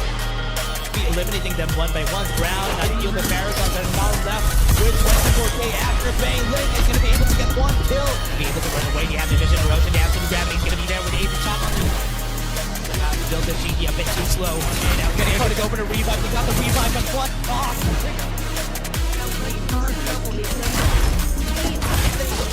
Done. That's the finish. That's actually connected over. It's looking like what's remaining. Yoki 1v1 high ground in control for the side of Guru Max. But Yoki, he's got the defender.